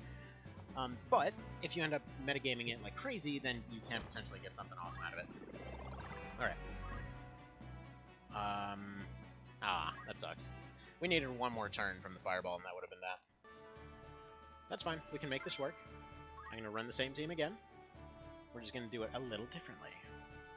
So now the kiddies are going to focus on the side characters, while everybody else is just kind of going to do their thing, as you do. And I think what we're going to do... I'm trying to think which song to go with. We'll probably Re-Raise is the best one to go for. What is a lore run exactly? I missed the explanation. The long and short of it is just to try and go through, catch as much of the dialogue as possible, try to piece together the story and the world and all that kind of thing. Because it's been, like I mentioned before, it's been requested several times now. just because I always seem to run through with all kinds of different runs and everything, always mention all of this different story, and a lot of folks are kind of, well, unaware of most of the actual stuff going on in that game, because it's a lot deeper than, would normally be expected. So yeah, the idea is to explore all the timelines, go through, and, I'm not going to go for full 100%. That's Wigraph's thing, and that is completely insane. But yeah, I'm probably going to do OV for that one. Okay, perfect. Got the Petrify.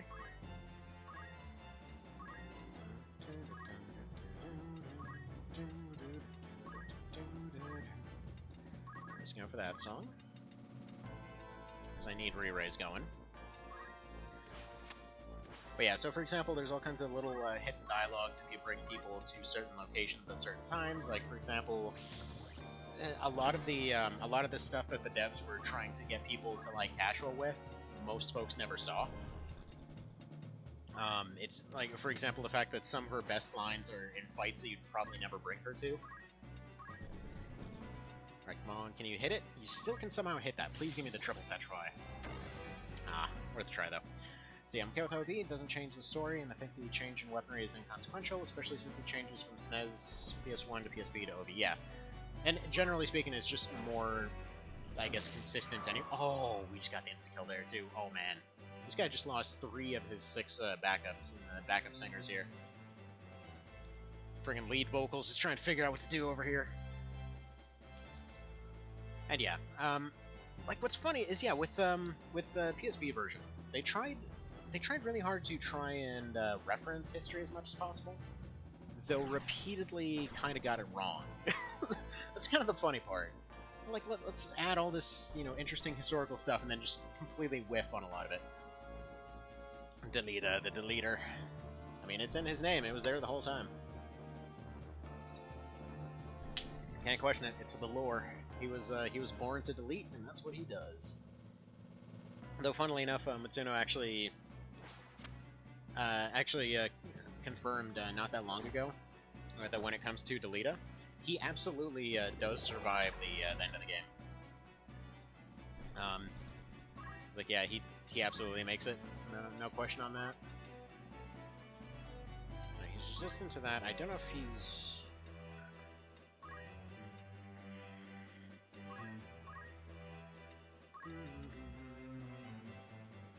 Alright, he's just gonna wait, actually.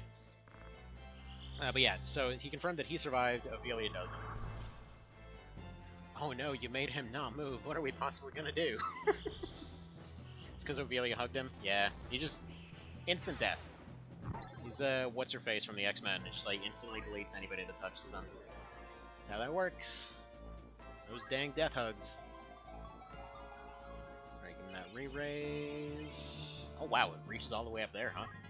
Nice. Alright. Go for that blaster. Delete. No, I told you delete. What are you doing, you fool? It's okay, I have more kitties with more delete powers.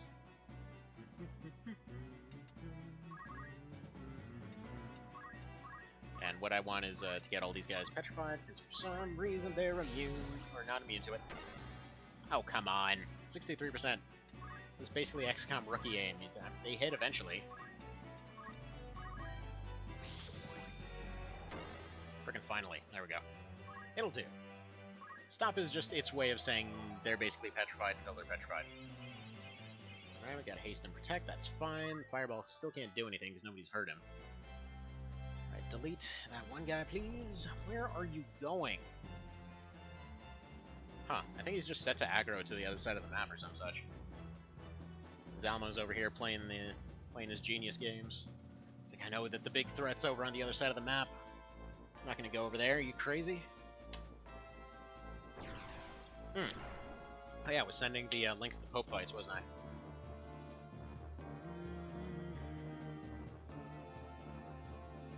There you go. Put that in the watch later. That mess is hilarious. I think I have it starting at the wrong time, but it's fine.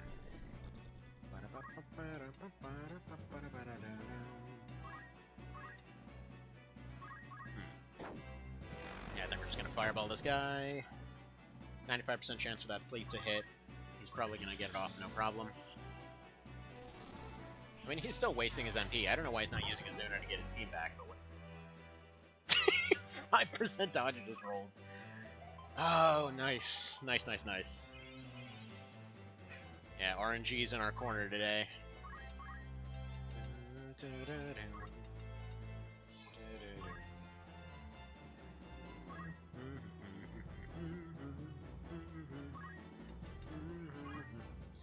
Alright, you're gonna keep going for that Petrify until this guy's actually petrified.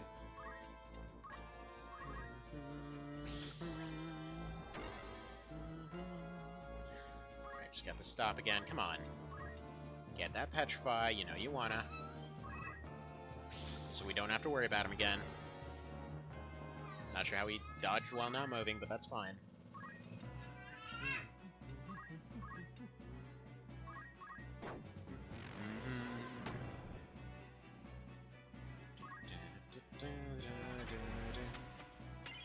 Yeah, I think I think it's a, wow, words are hard today. I think what the Lita is aiming for is that guy on the top there. So I'm trying to petrify him over and over. Like, A, we won't have to worry about him, but B, I'm pretty sure he's going up there just to fight him. Just because he's technically closer.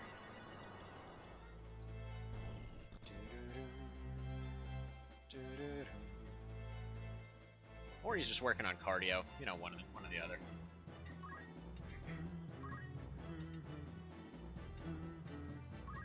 Alright, now we're gonna go Battle Song. Other buffs are nice, but if I can get the cats buffed up to the point where they can just one-shot Zalmo, then we are in business. And in fact, I know what we need to do. Because we can get to a point where Zalmo stops being an issue altogether. If we let Delita get knocked out, or just not care about him whatsoever, we let this guy burn through all his MP, and potentially figure out a way to silence Zalmo. Oh, you dick. Whatever. We can potentially use this fight as the opportunity to get our stats up insanely high.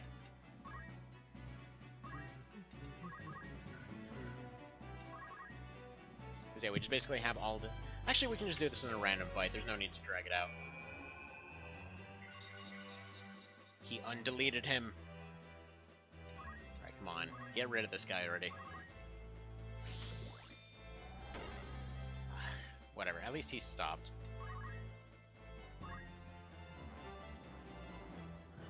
The fireball's stuff goes up by different things here. Go for the fairy.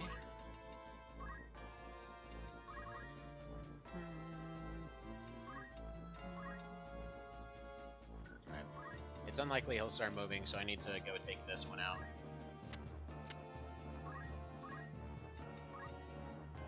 Wait, really? Go for this then, I suppose. Perfect. As long as somebody's not moving from over here.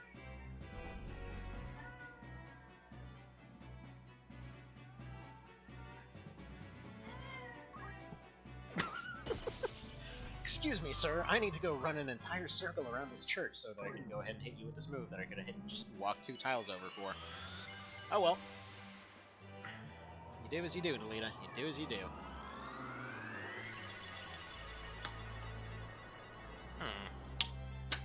Missed that 78%. It's that karma debt from before. Or that RNG debt, rather. What's up, little mans? Hang on. Puppy is bugging the baby again, so let me go sort that out real quick. Save state just in case anything happens. Anyway, be right back.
Righty.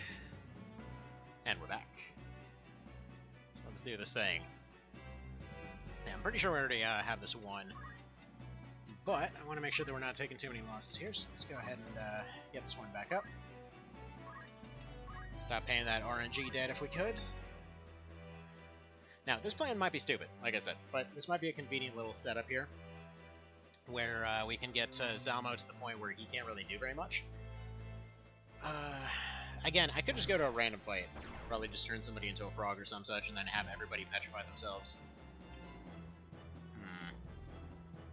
That's a definite maybe.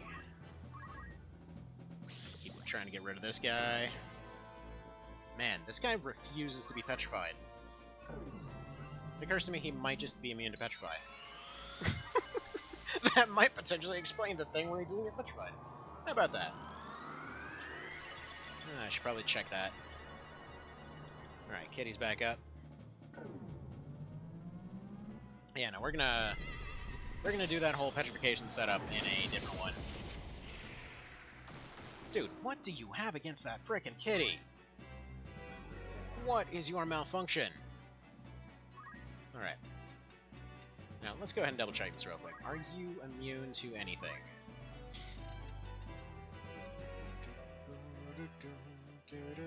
Alright, nothing immune about this guy, so you can go ahead and turn into a rock.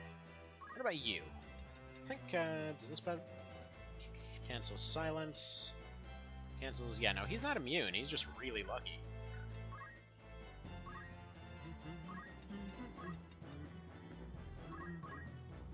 Yeah, I'm just gonna play this ultra save.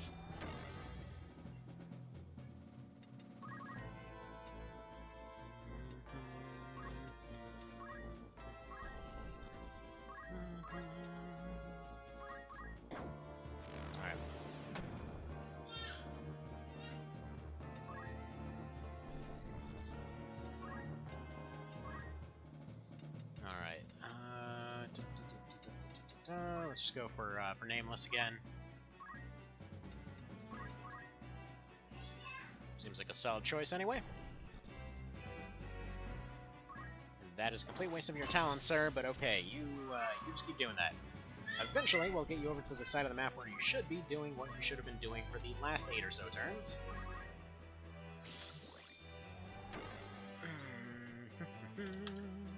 Also, hang on.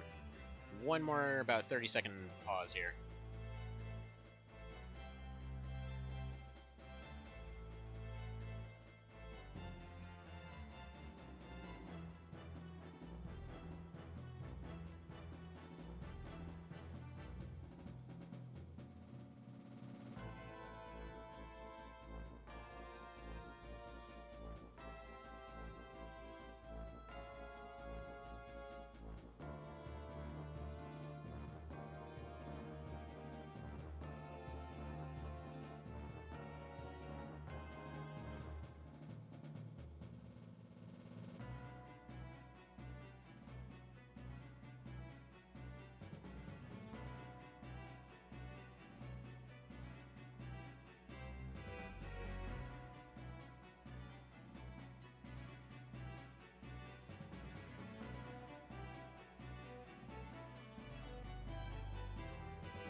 Alright, let's continue on. There we go. Let's see, go there. One quick nameless. Alright, no re-raises, but we should be alright, and then we'll go for one more raise up on that kitty there. Didn't actually check if he has regen MP or something.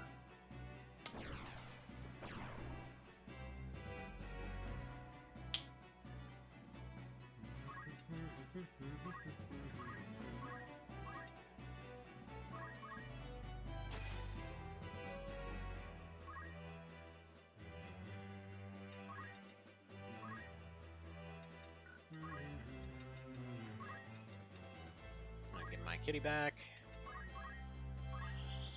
It's a little bit frustrating, though, because he keeps only being able to have these opportunities because Delita's doing whatever the hell he wants to over there. Alright. At least all of these guys are now taken care of. So we'll move you here, we'll get that one back up. He's probably going to try to take the kitty out yet again. As he does. The way the turns are lined up right now, he should hopefully get a turn first, though. So we'll see about that. Alright.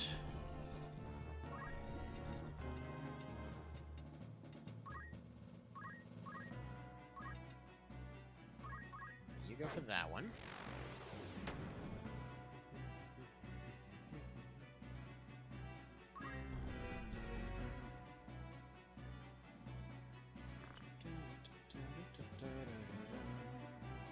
Give your vitality? Well, okay then. Don't worry. Don't worry, I'm sure eventually... eventually we'll get you actually contributing to the fight, but it's okay. It's okay, you do you. Alright, let's see about getting this guy removed again.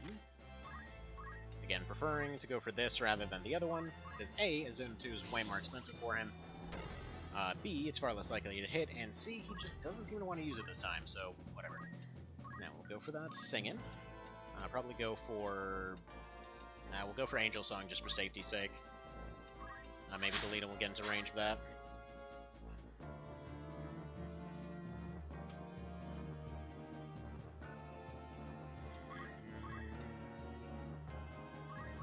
Alright, don't get your MA save. Good. He does seem to have variable damage even on that one. Wonder why.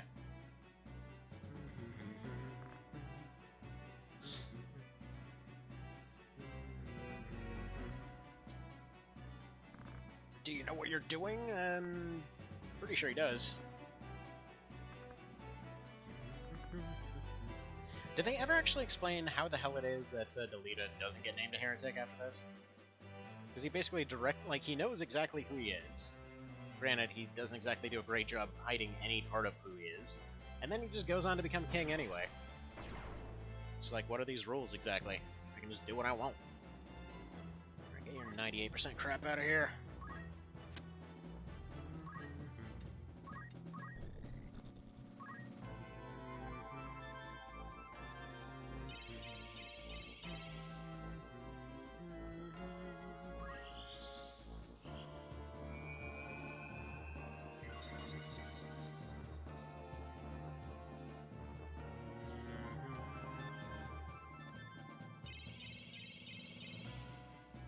Okay.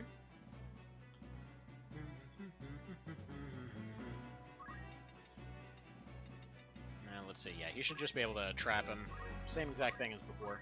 Hopefully he gets petrified this time around, and then we don't have to get him doing his thing again.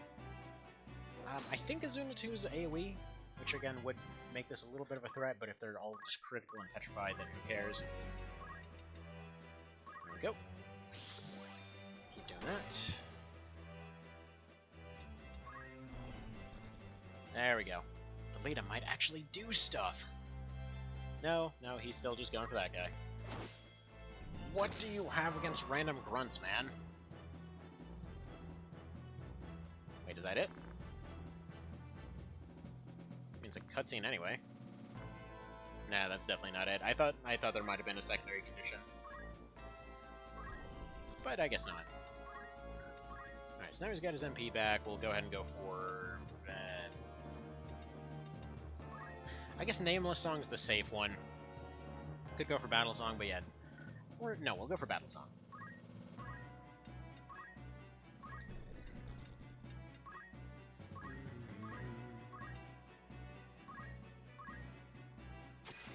Let's do a little bit more damage to him.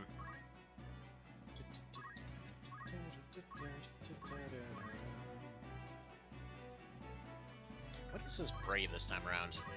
His Bravery is 54. I think it was something a bit different last time. Either way, he's taking a decent amount of punishment. I don't think he's going to have enough damage to take everybody out, so we should be safe.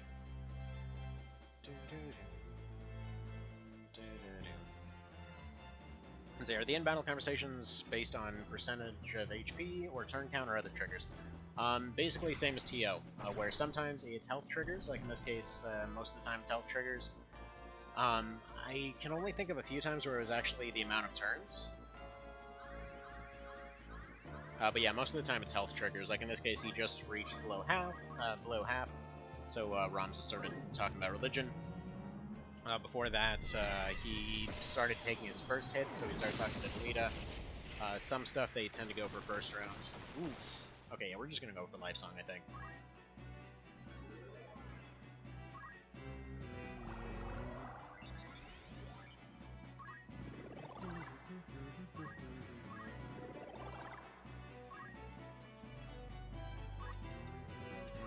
And yeah, we're just gonna hope to wipe him out this turn.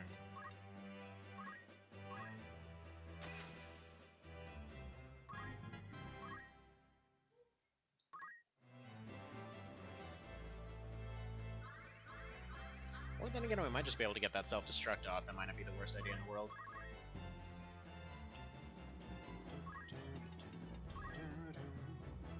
Now we'll put you here, safely out of range, for the time being anyway.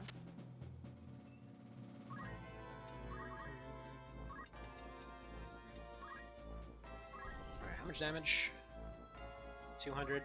Yeah, we can just finish it here. Should have named Ramza Michael Stipe. I don't recognize the reference on that one. But yeah, no, the original thing for this was to name everybody after Godzilla monsters. So that's why he's Jet Jaguar. We have Biolante as one of the creatures there. It's supposed to be King Caesar for this guy. I just haven't renamed a lot of them since the last roulette. Dead. Oh, lead singer Brian. Gotcha. But why? Oh yeah, because he's singing all the time. That's why. Now, if I did that, I probably would have. God, what's the name of it? Every time that I try to remember somebody's name, I can't remember it anymore. I want to say Hansi or something like that. That the lead singer of Blind Guardian. Probably would have gone for that if I knew about the bard thing ahead of time. Just because they're known as the bards. Not to mention their songs are awesome as hell.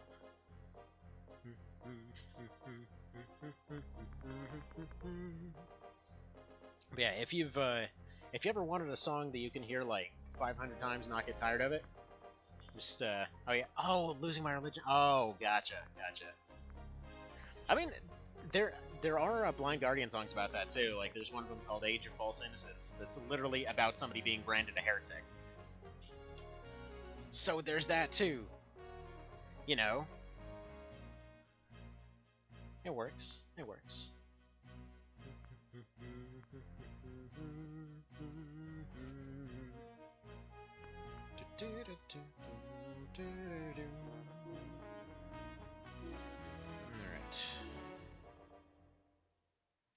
But yeah, so like, actually I think it's even on the same album, but one of my favorite albums on that one was one called Night at the Opera. It was supposed to be a reference to Queen also. Also fitting. But yeah, what's it? And then there was Silence is a song about the Iliad. Like, actually, not necessarily about the Iliad, but a lot of the stuff leading up to the Iliad.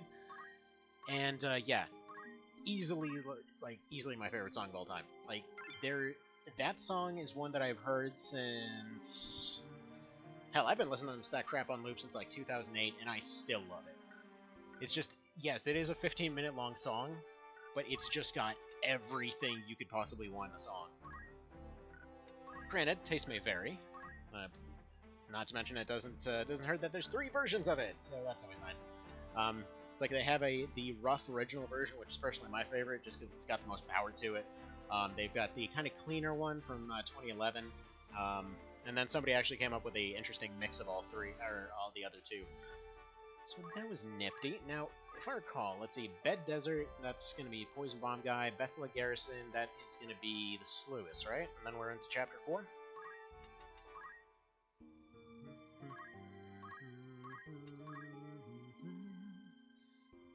So I figure the best approach right now is we're actually going to go down to Medallia. Because I just want to power through the rest of this. And here's how we're going to do it. So we're going to go and we're going to set up this whole petrification wheel. We're just going to sit there in place and sing over and over and over. So you go right there. Who are we going to sacrifice for this? And then we'll rename everybody after this. So Adonis, yeah, we can go ahead and have you in there. We just basically have to roll a fight that won't be immune to petrify, and then we gotta sacrifice one unit. So that's what we're gonna do here. We're gonna sacrifice this guy, because we're gonna fire him anyway. I'm gonna go do a quick save state to make sure we don't screw this up.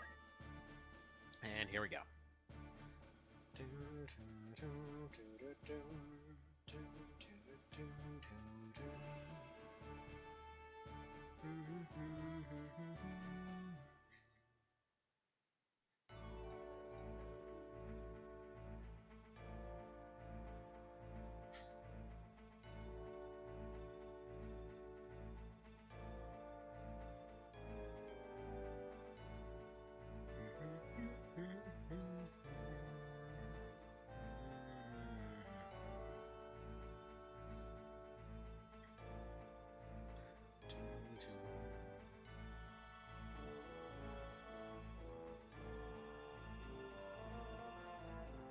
There we go, Age of False Innocence. So here's the song I was talking about here. And yeah, it is on that same album. God, it's just so good. Oh wait, what? Hang on, this is an 8-bit version. Why did that come up first? Oh, and we actually rolled... we rolled Vampire Kitties too. Well, petrify anyway. Alright, stopped.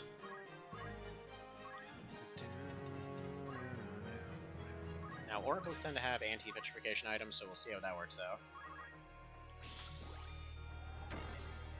Good, that's one gone. I'd say the oracle is the biggest threat here, because he might be able to get rid of this. It's fine.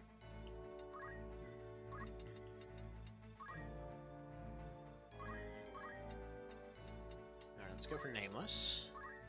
Gonna get that set up. Probably should have gone for last song, but whatever.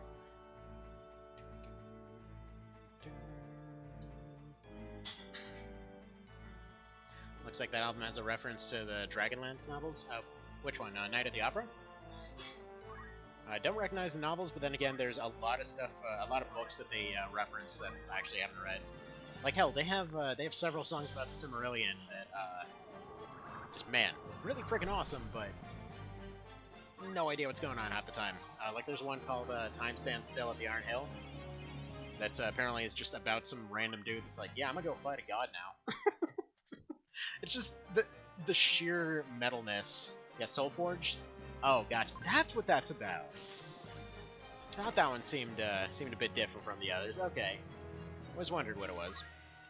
So what's Beneath the Ice from? It's another one that I never quite understood.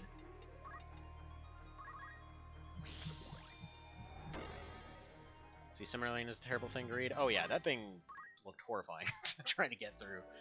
It's like, let me just go ahead and just vomit out words on a page for a few years and see what happens, and just write just exactly all the lore. And just kind of hope it works out. Not putting down the Silmarillion, just saying it's... Holy hell, that book is such a book.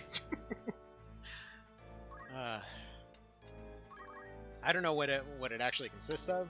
I don't know if it's going to be like, you know, the book versions of Game of Thrones or whatever, where it's like a billion different little things that have seemingly nothing to do with each other and are about 98% world building.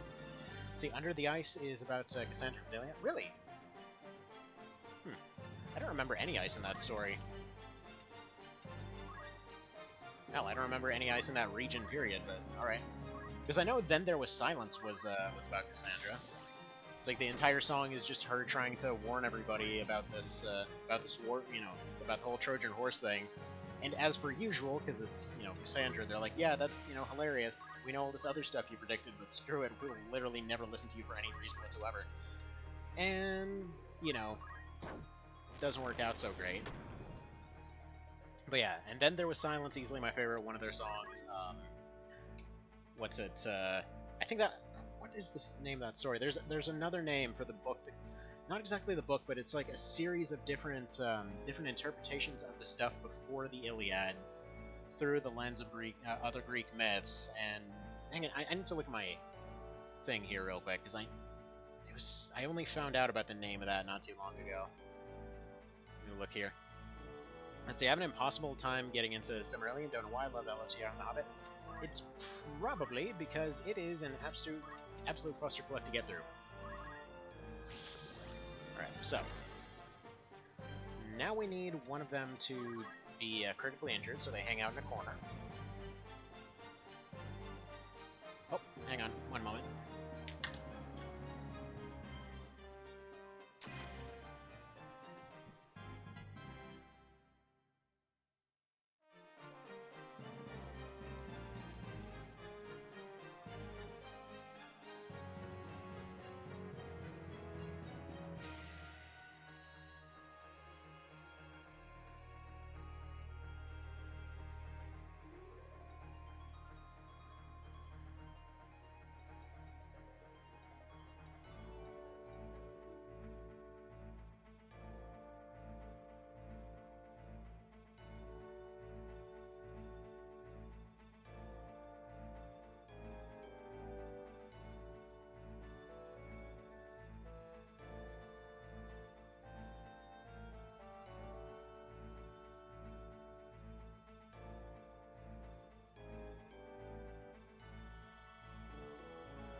Alright, back would be.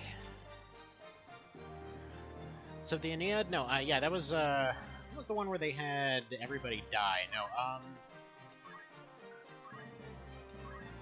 let's go and do a life song here.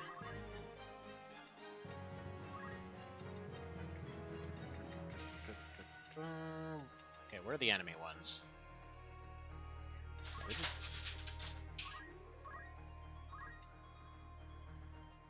We need to cat kick this one, and hopefully they roll low-ish damage here. Alright, perfect. So now we get the cats to all petrify each other, and now we just sit here spamming life song over and over, because he gets a little bit of XP every single time.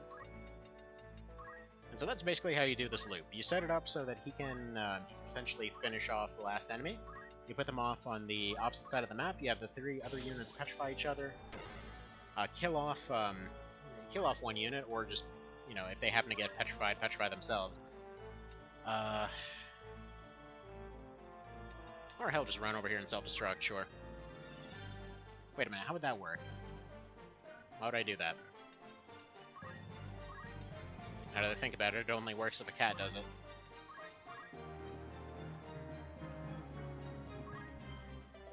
Yeah, actually we don't have to sacrifice a unit whatsoever. We can just move them away. Yeah, but let's see, what is the name of that thing?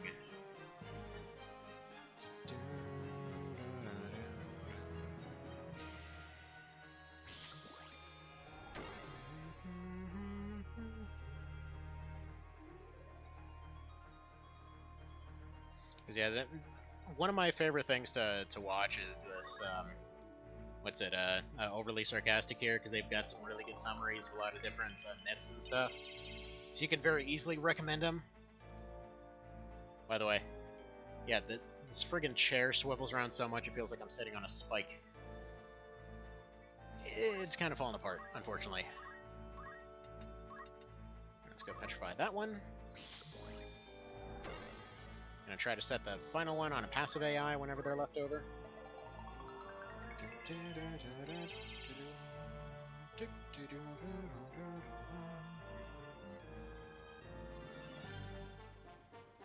Unfortunately, they've done so friggin' many, it's hard to figure out which one it is.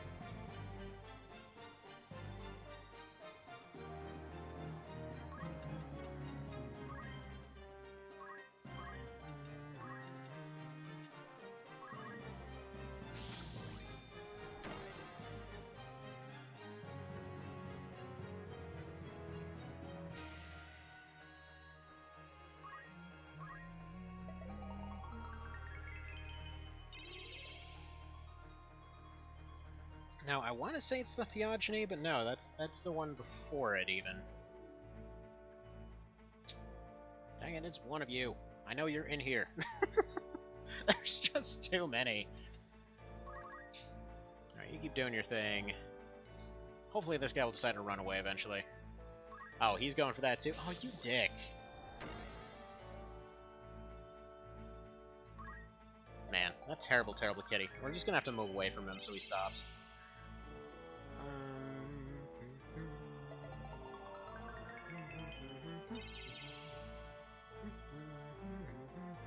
Yeah, the weird part is, it wasn't actually the book, like, as far as all the books involved there, it wasn't actually the main source material. There was specifically some collection of a bunch of different Greek myths that have been put together in an attempt to kind of have one canonical version of all of it, whatever the hell it was called. That's what I'm trying to find at the moment.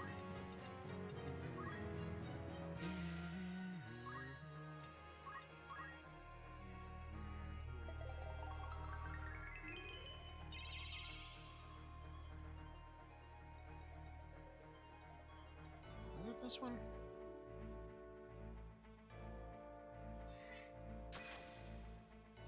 Was it the Orestria?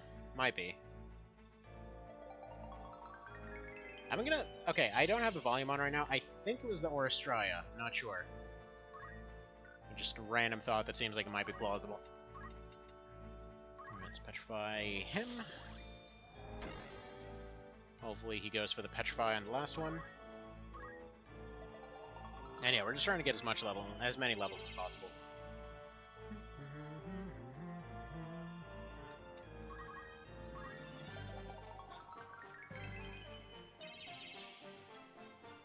So what we're gonna do, he's at 45 now. What I need to see is if there's a fast forward function in the simulator. So let me save it real quick. We're gonna pause it real quick. And is there actually... Ooh. Okay, I can't set it to 4 times right now, but let's see.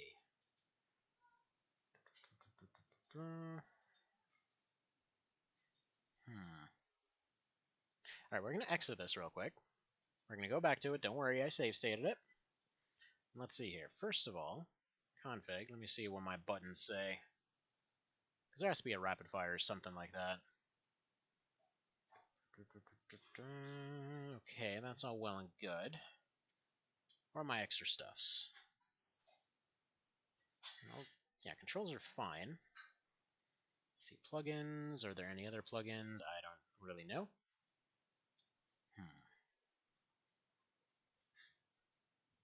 Alright, let's see. If we set it to 4 times, let's see what happens. Will it actually run at 4 times speed, or is there no speed up function for this? Because this is going to take a friggin' long as hell time if there's no speed up. Okay, now it's running at 4 times speed. Yes! There we go. That will do. And apparently we've suddenly switched over to FF7 sound effects. we go. Run.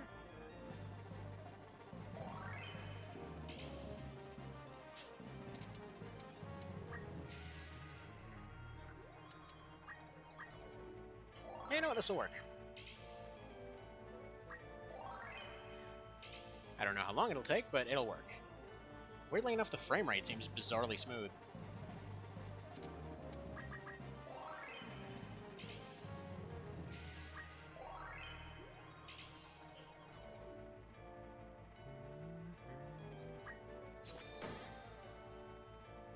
And yeah, if he ever hits the blaster there, we're just gonna have to run, I guess.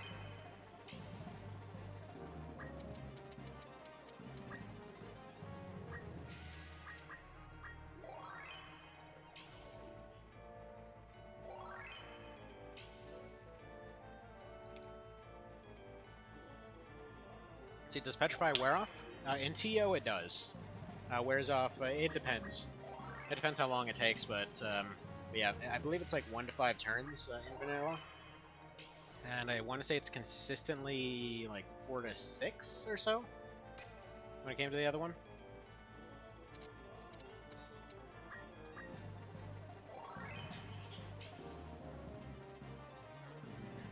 Aw. Dang it. Just ruined our grinding session. Alright, fine, whatever, good enough. Whatever we got, we got. Yeah, it's funny because they even make a joke about Petrify wearing off, because in one of the ending cutscenes, like the final ending cutscenes, there's Warren and Canopus on a boat, and Canopus insults him, so he petrifies him, and then just like takes him a few seconds to shake it off.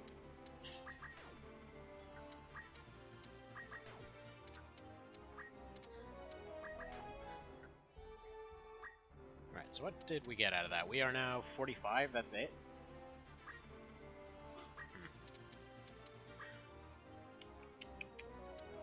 I think we want to have him as a chemist. Yeah.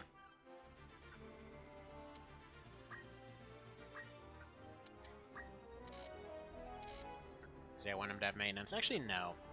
Yeah, just change him back to the other one. Guess you have to do another one. Well, we'll do the lore run immediately after this.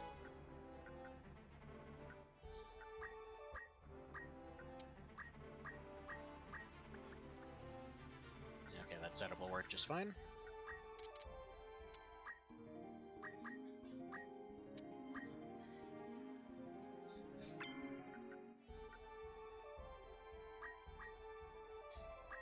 Let's go set up another Mandalia real quick here. Because yeah, what we need is one guy's a frog and everybody else doing other stuff. It's a little bit hard to control this way, but it'll work. It'll work.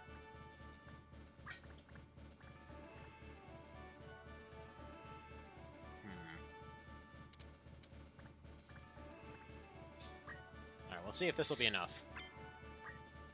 So I was thinking, it would be cool if Petrify didn't wear off like an FFT, but when you go through New Game Plus or Chariot Tarot, your old team would be dispatchers like in House of the Dead. That would be cool. Come to think that was basically OB64. Like even after battles or whatever else, it never wore off. So you literally had to revive them, otherwise they were just considered dead after the end of the fight. Also, if the terrain got damaged, they would die. Yeah, that might be a hard one to sell.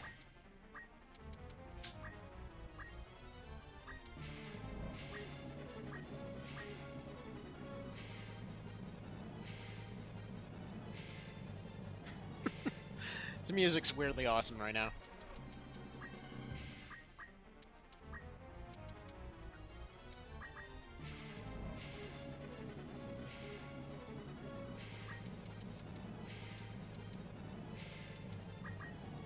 Alright, go ahead and wait with those two. Those 3 there should probably move up. It's fine.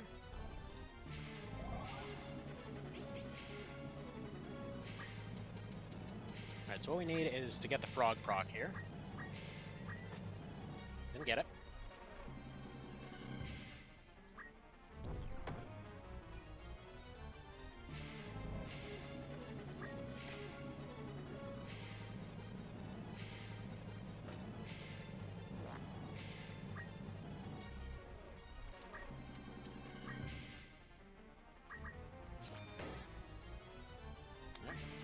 to stop. We'll get him out of here. I'll probably need to be switching over to live song here.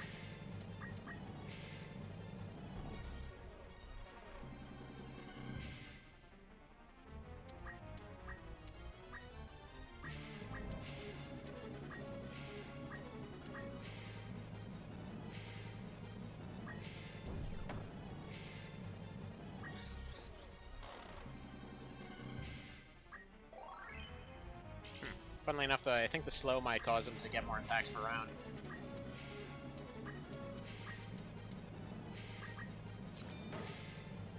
Perfect.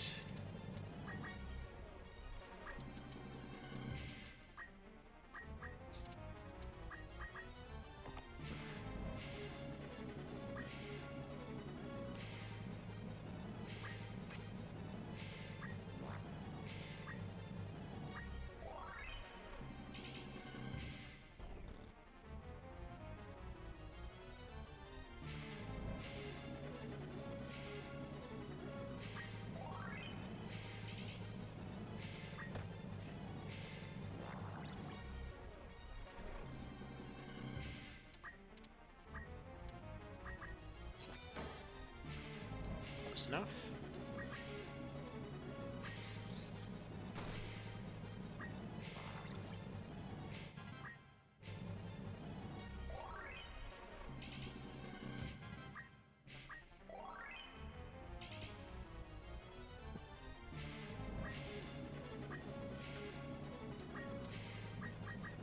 Alright, double petrify, come on.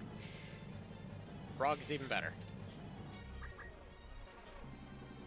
Go ahead and save state it right there, just so we're still continuing on as we are. This one keeps just blastering this one until they're done.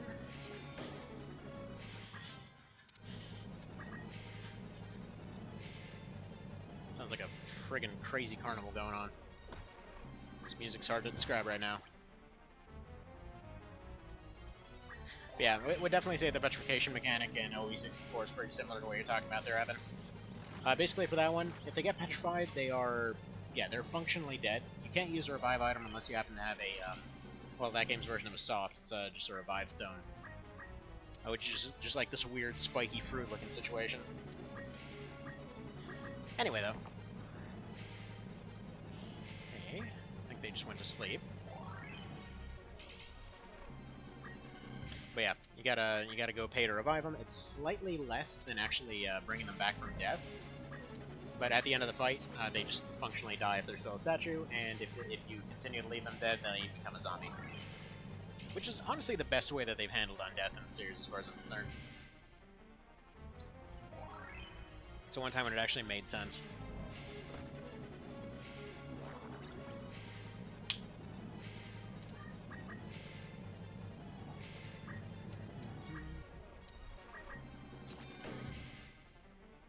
There we go.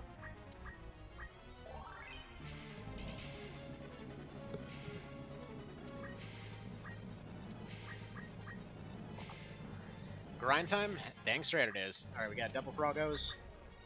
Perfect. I probably shouldn't have risked that, because that could have potentially ended it right there.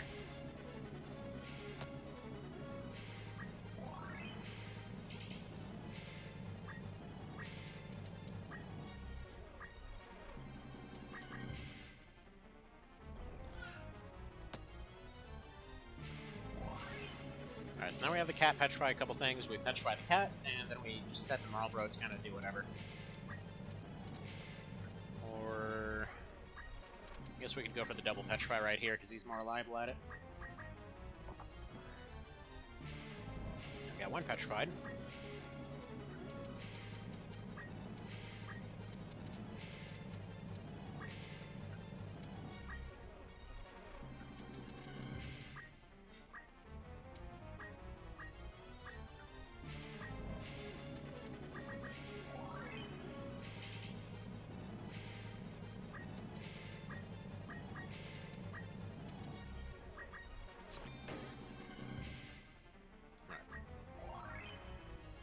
It's almost that time.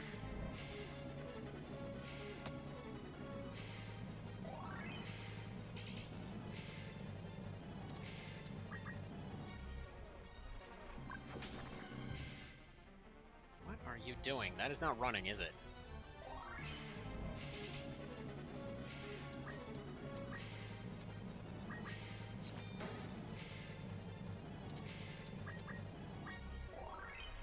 Zombification in Obi games is great.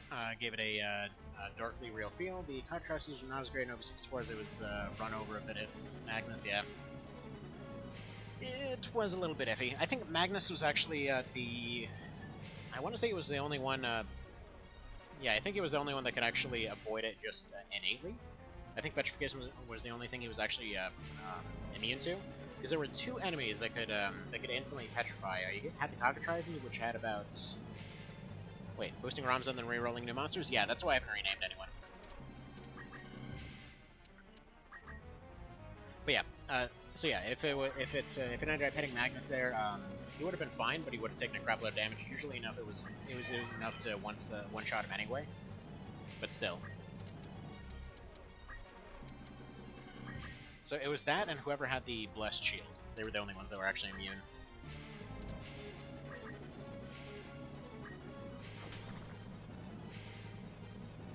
Not getting XP? Yes, I am.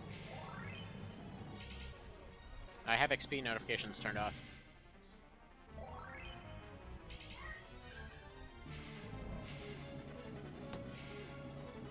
See, he's 46 right now. He was 45 going into this.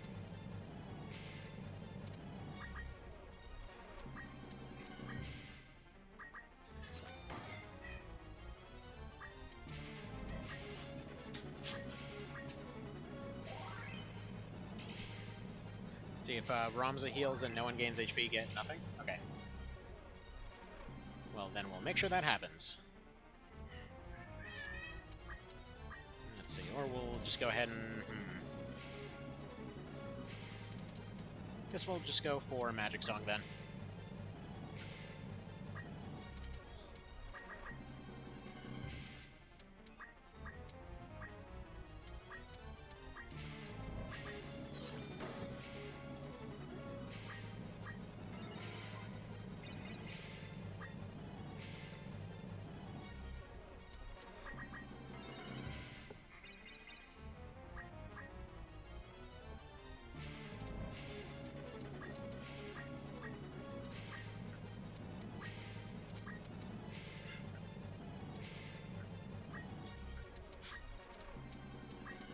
I'm sending him back to manual, though. These guys can just sit here.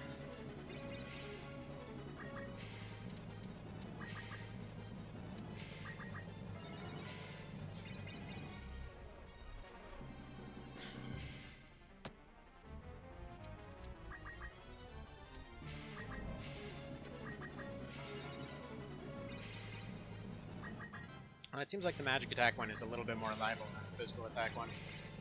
Not sure why.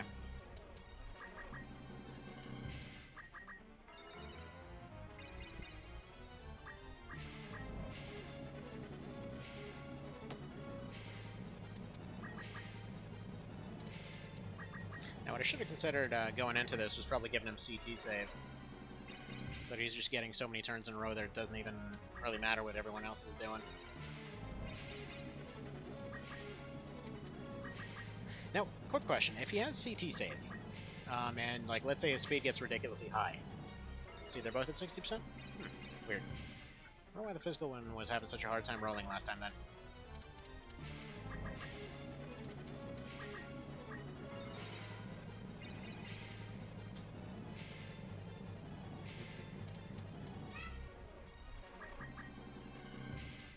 Alright, now we're 47.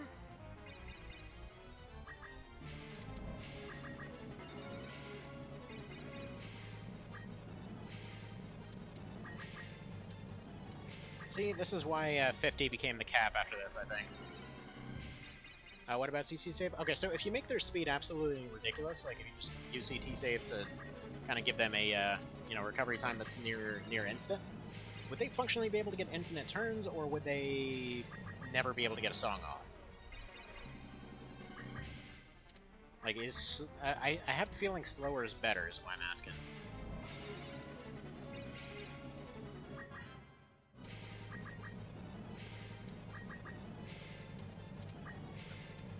bit difficult to control while it's sped up, but oh well.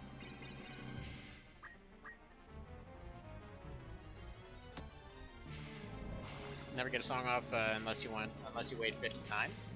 Well, that sucks. Is there a CT down move?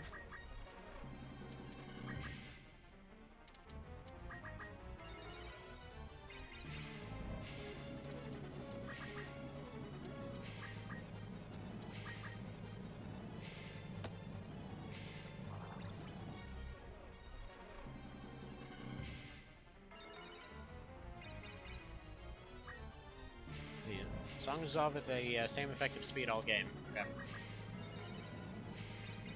So if there was a way to reduce the CT though, would that affect anything?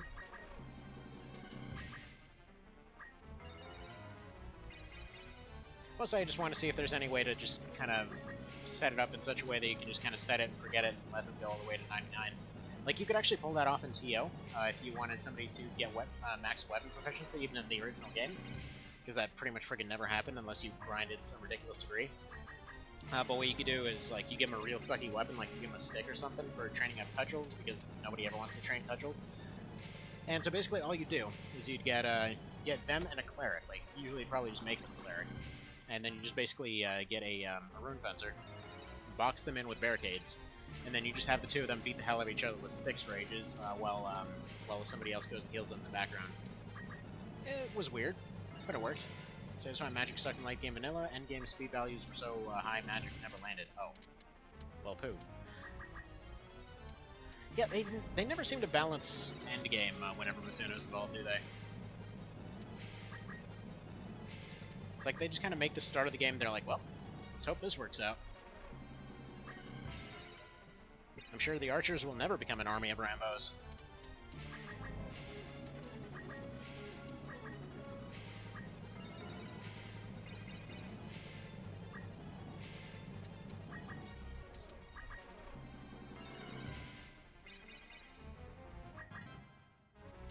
Alright, 49. There's no gain XP up, is there? Because I'm figuring I should probably go for that if there is.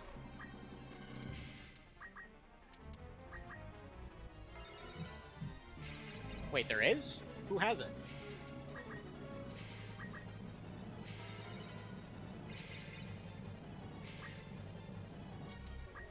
Yeah, that would make this a hell of a lot faster.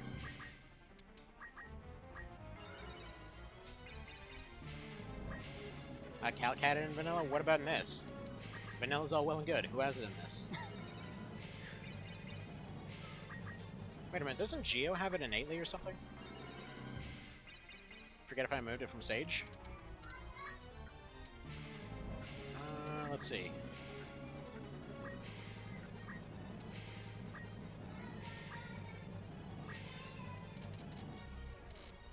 I forget what Sage needs.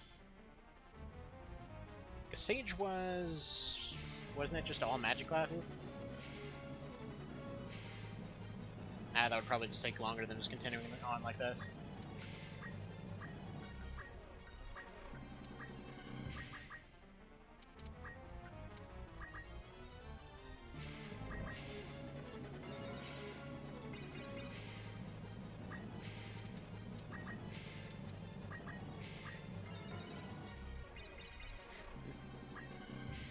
Need Wiz Maze and time first by 1.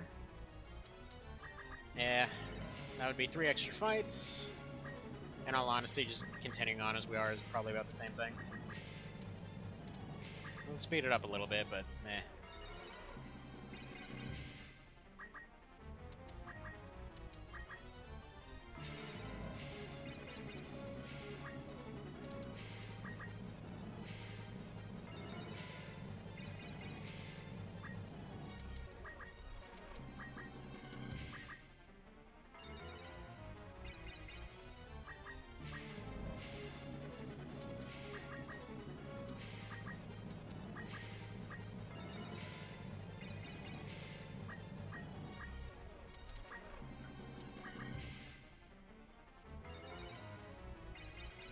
Eventually this will stop giving you XP too, once people have 99 MA. Oh. Well, conveniently, we also have PA then. Or we can just go nameless.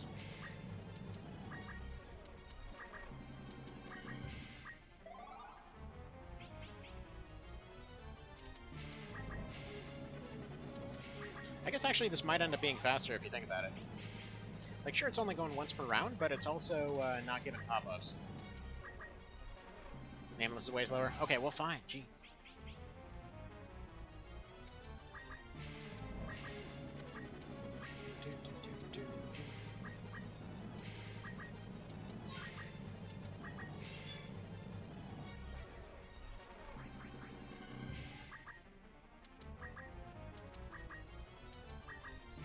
There we go.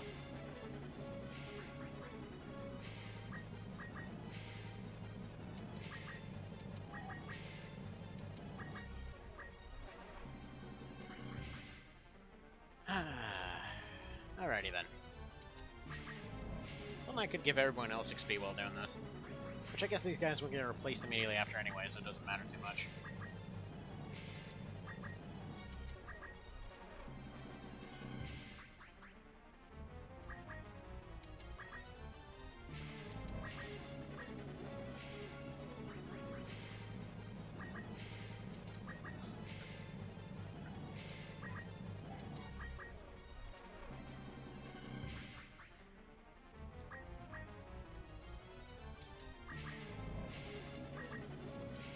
Alright, so anyway, let's go ahead and talk the next run then. So that's going to be the TO lore run, right? So yeah, I think we're going to go, forget the whole full thing, we're just going to go one vision with that. One vision lore run. Just because I don't want to get into all the bizarre...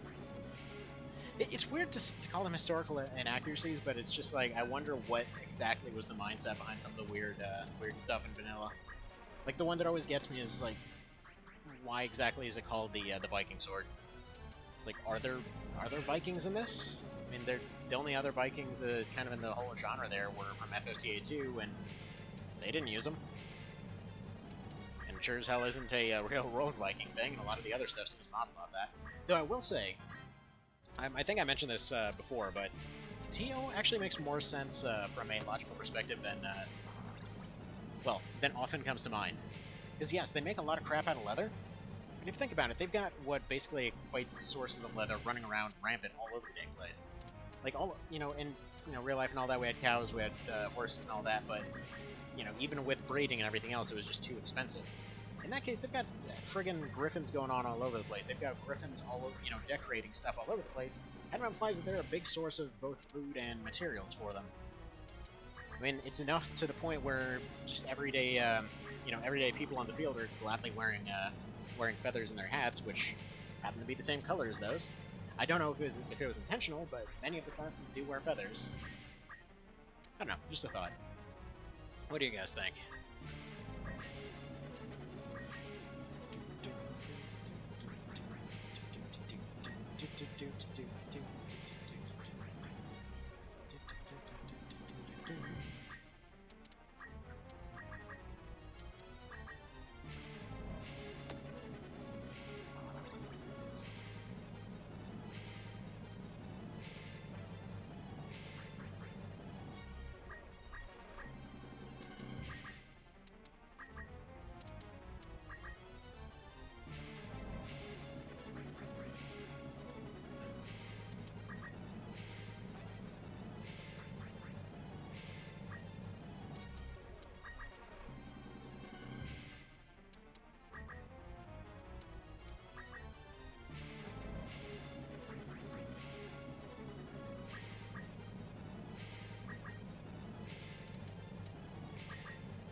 Eating griffins is taboo? Really?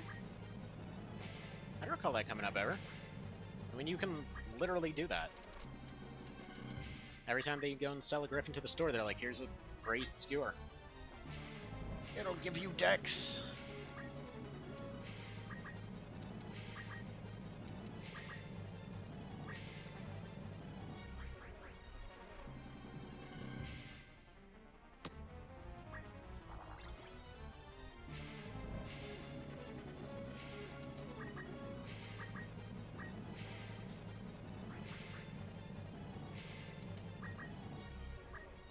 this only giving him like 5 XP at this point? I don't know if we're getting sucky rolls or what, but he's only going about 20 XP per round. You know, figured it was since Vale loves him. Nope. I mean, they are literally a food source in that one. They're basically everywhere, and I guess since March of the Black Queen, they stopped flying them. But yeah, you can run into them all over the dang wild.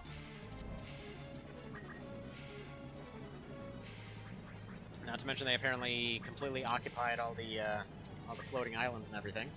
You got cockatrices and crap up there. Which is weird, because they're not the same cockatrices. Whatever. Okay, I guess those are, well, I mean, you got cockatrices and griffins. Both of them are all over the place, and their variants all over the place. When you perform actions on something 10 levels below you, get 1 XP? Ah, crap. Well, should we just leave then? Because...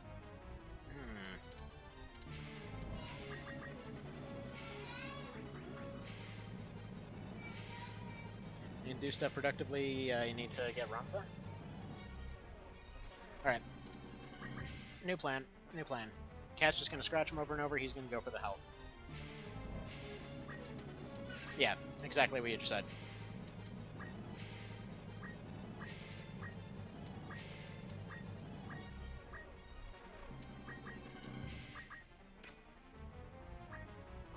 Oops. So maybe that's not the way to go.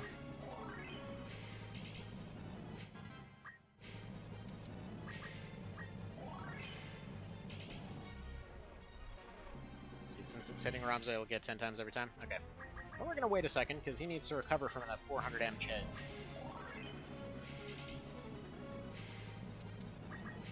So I guess on the plus side, we only have to do this every few rounds.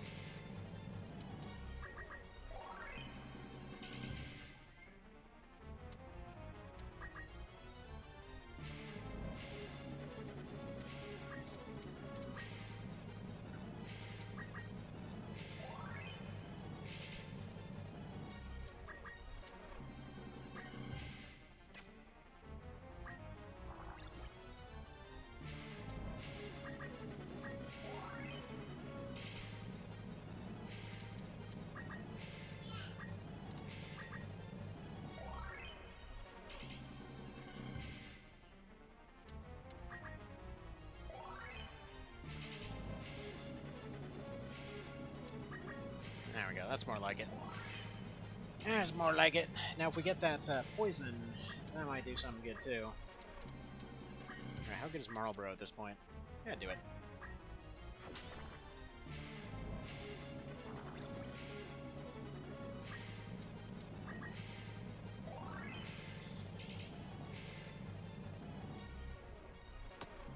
Now that I think about it, is there any item that gives you permanent poison status? Like it poisons you, but, you know, doesn't do anything else? Marlborough safer? Yeah, true.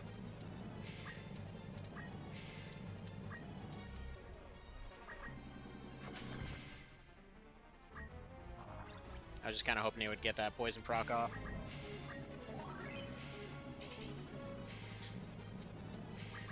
I'm kind of thinking if I managed to set his physical attack really, really low, why would you use a permanent poison? Somehow find a way to get his physical attack really low, like just utterly bottom it out. Maybe switch him out to some other class or something, and then just basically, okay, thinking high health, low physical attack, so that he's, you know, not regenerating that much. So he's basically regenerating as much as poison's hitting him every round. I was just wondering if it was a downside on an item, basically.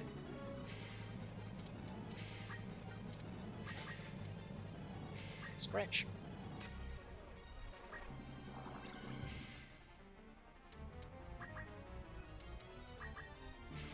No, not regen.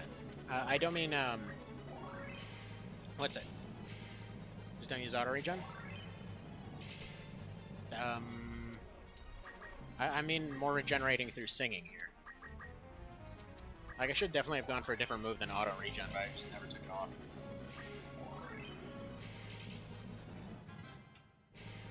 There we go, 54.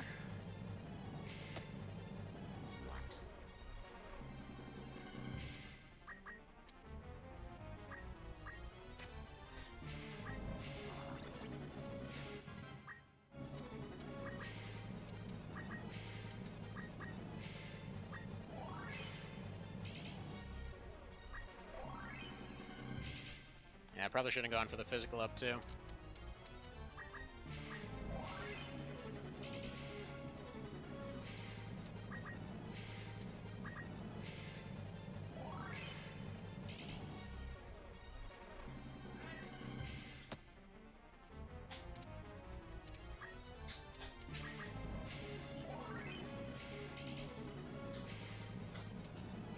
I suppose one more way we could just kind of auto-do this is if we sacrifice one of these units here, probably the cat, bring this guy back and then just get rid of this one, and they just repeatedly keep attacking, keep healing out of it. Yeah, you know what? That's an idea. Let's do that.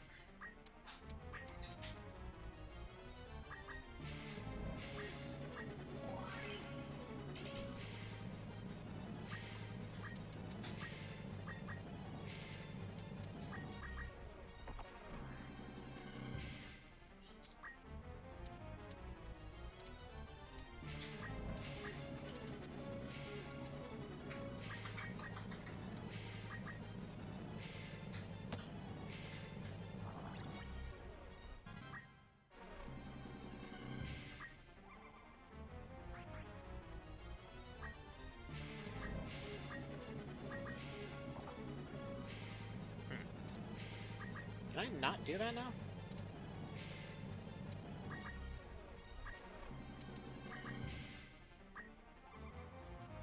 I guess I can't do it now.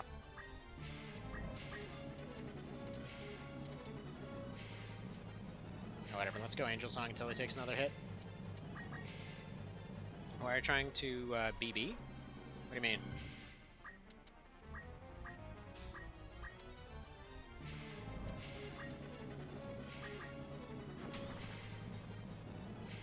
Oh, I remember in previous versions, if you rolled another instance of Bad Breath, it would undo Petrify, which apparently is not the case this time. So I was kind of hoping it would bring him back, but it didn't.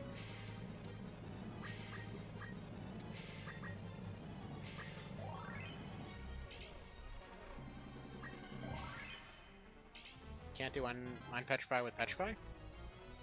How the hell did we do that on accident before then? Oh, only Frog works. Okay. Gotcha. It was Frog then.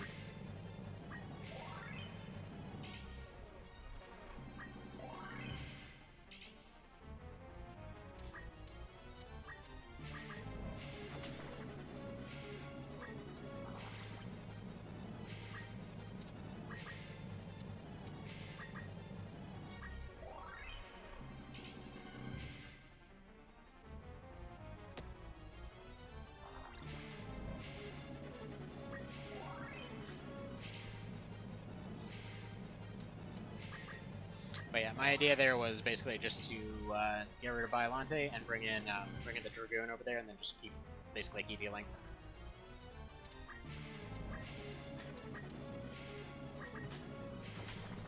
But this works about the same, so that's fine.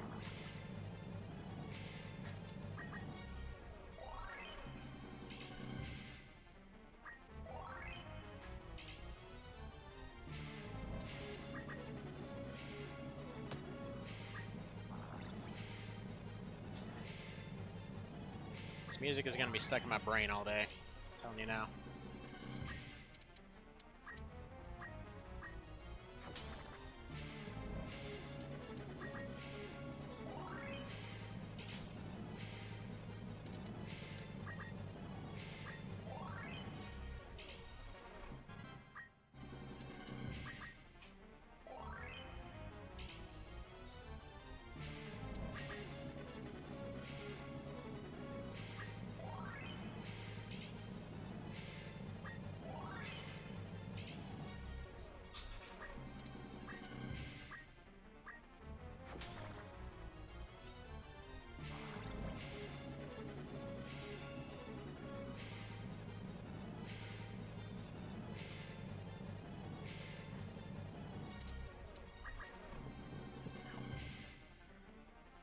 Okay.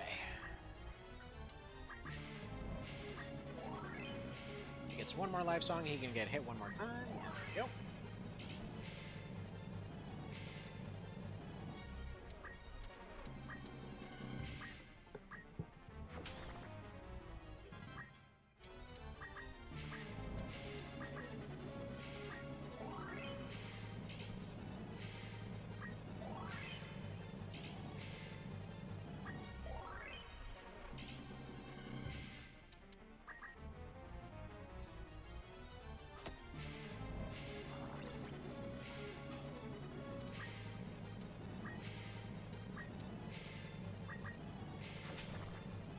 he's so ridiculous now, he actually manages to heal more than 320 per round.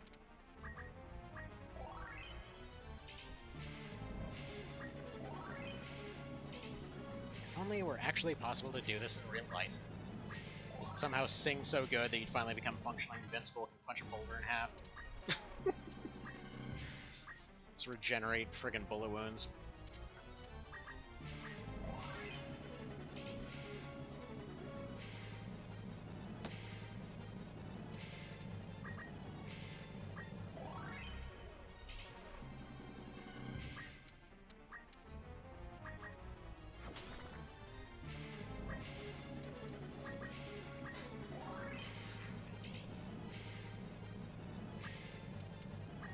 Alright, 57. I think we might have to end it at 60 for today.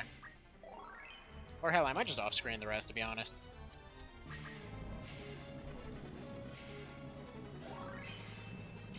Because yeah, in about 5 minutes I have to get going.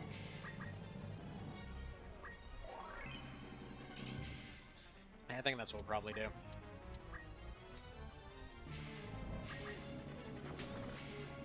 Going to 99? Yeah, that's the plan. So we'll probably just cut it off in a few minutes here. Because it's literally just going to be this. So I might as well just do this while I'm doing work or whatever. Just leave it running in the background. Again, was way easier in TO, because you can just set 2 units to smack each other with sticks forever, and instant proficiency. Actually, this kind of stuff is probably exactly why they went for the class system that they did in that one, where you get XP per fight rather than per action. And then you just get proficiency per action, which, again, I personally think that system's better. They just should have capped it out better. Like, it should have just been everybody has a certain level that's always with them. They can switch between classes willy-nilly, but they cap out at 50, just like they did for FFTA and FFTA 2, and then they have proficiency off on the side. Would have worked out perfectly well. They didn't really need class levels in that, because it was just for the sake of grinding, quite frankly. Didn't really make anything more convenient. The truth be told, whenever you were getting rookies in, well, there was really no need to have them at that higher level anyway. Because no proficiency equals they suck anyway.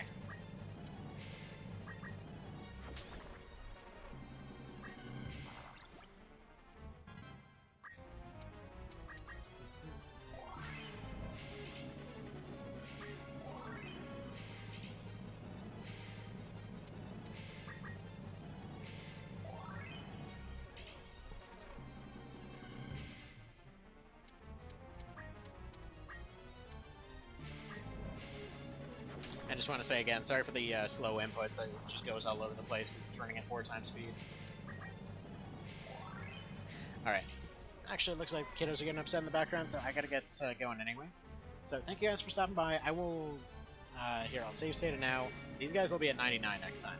So, see you guys possibly tomorrow. We'll see. I'm thinking tomorrow. Hopefully tomorrow. So, see you then. Take care.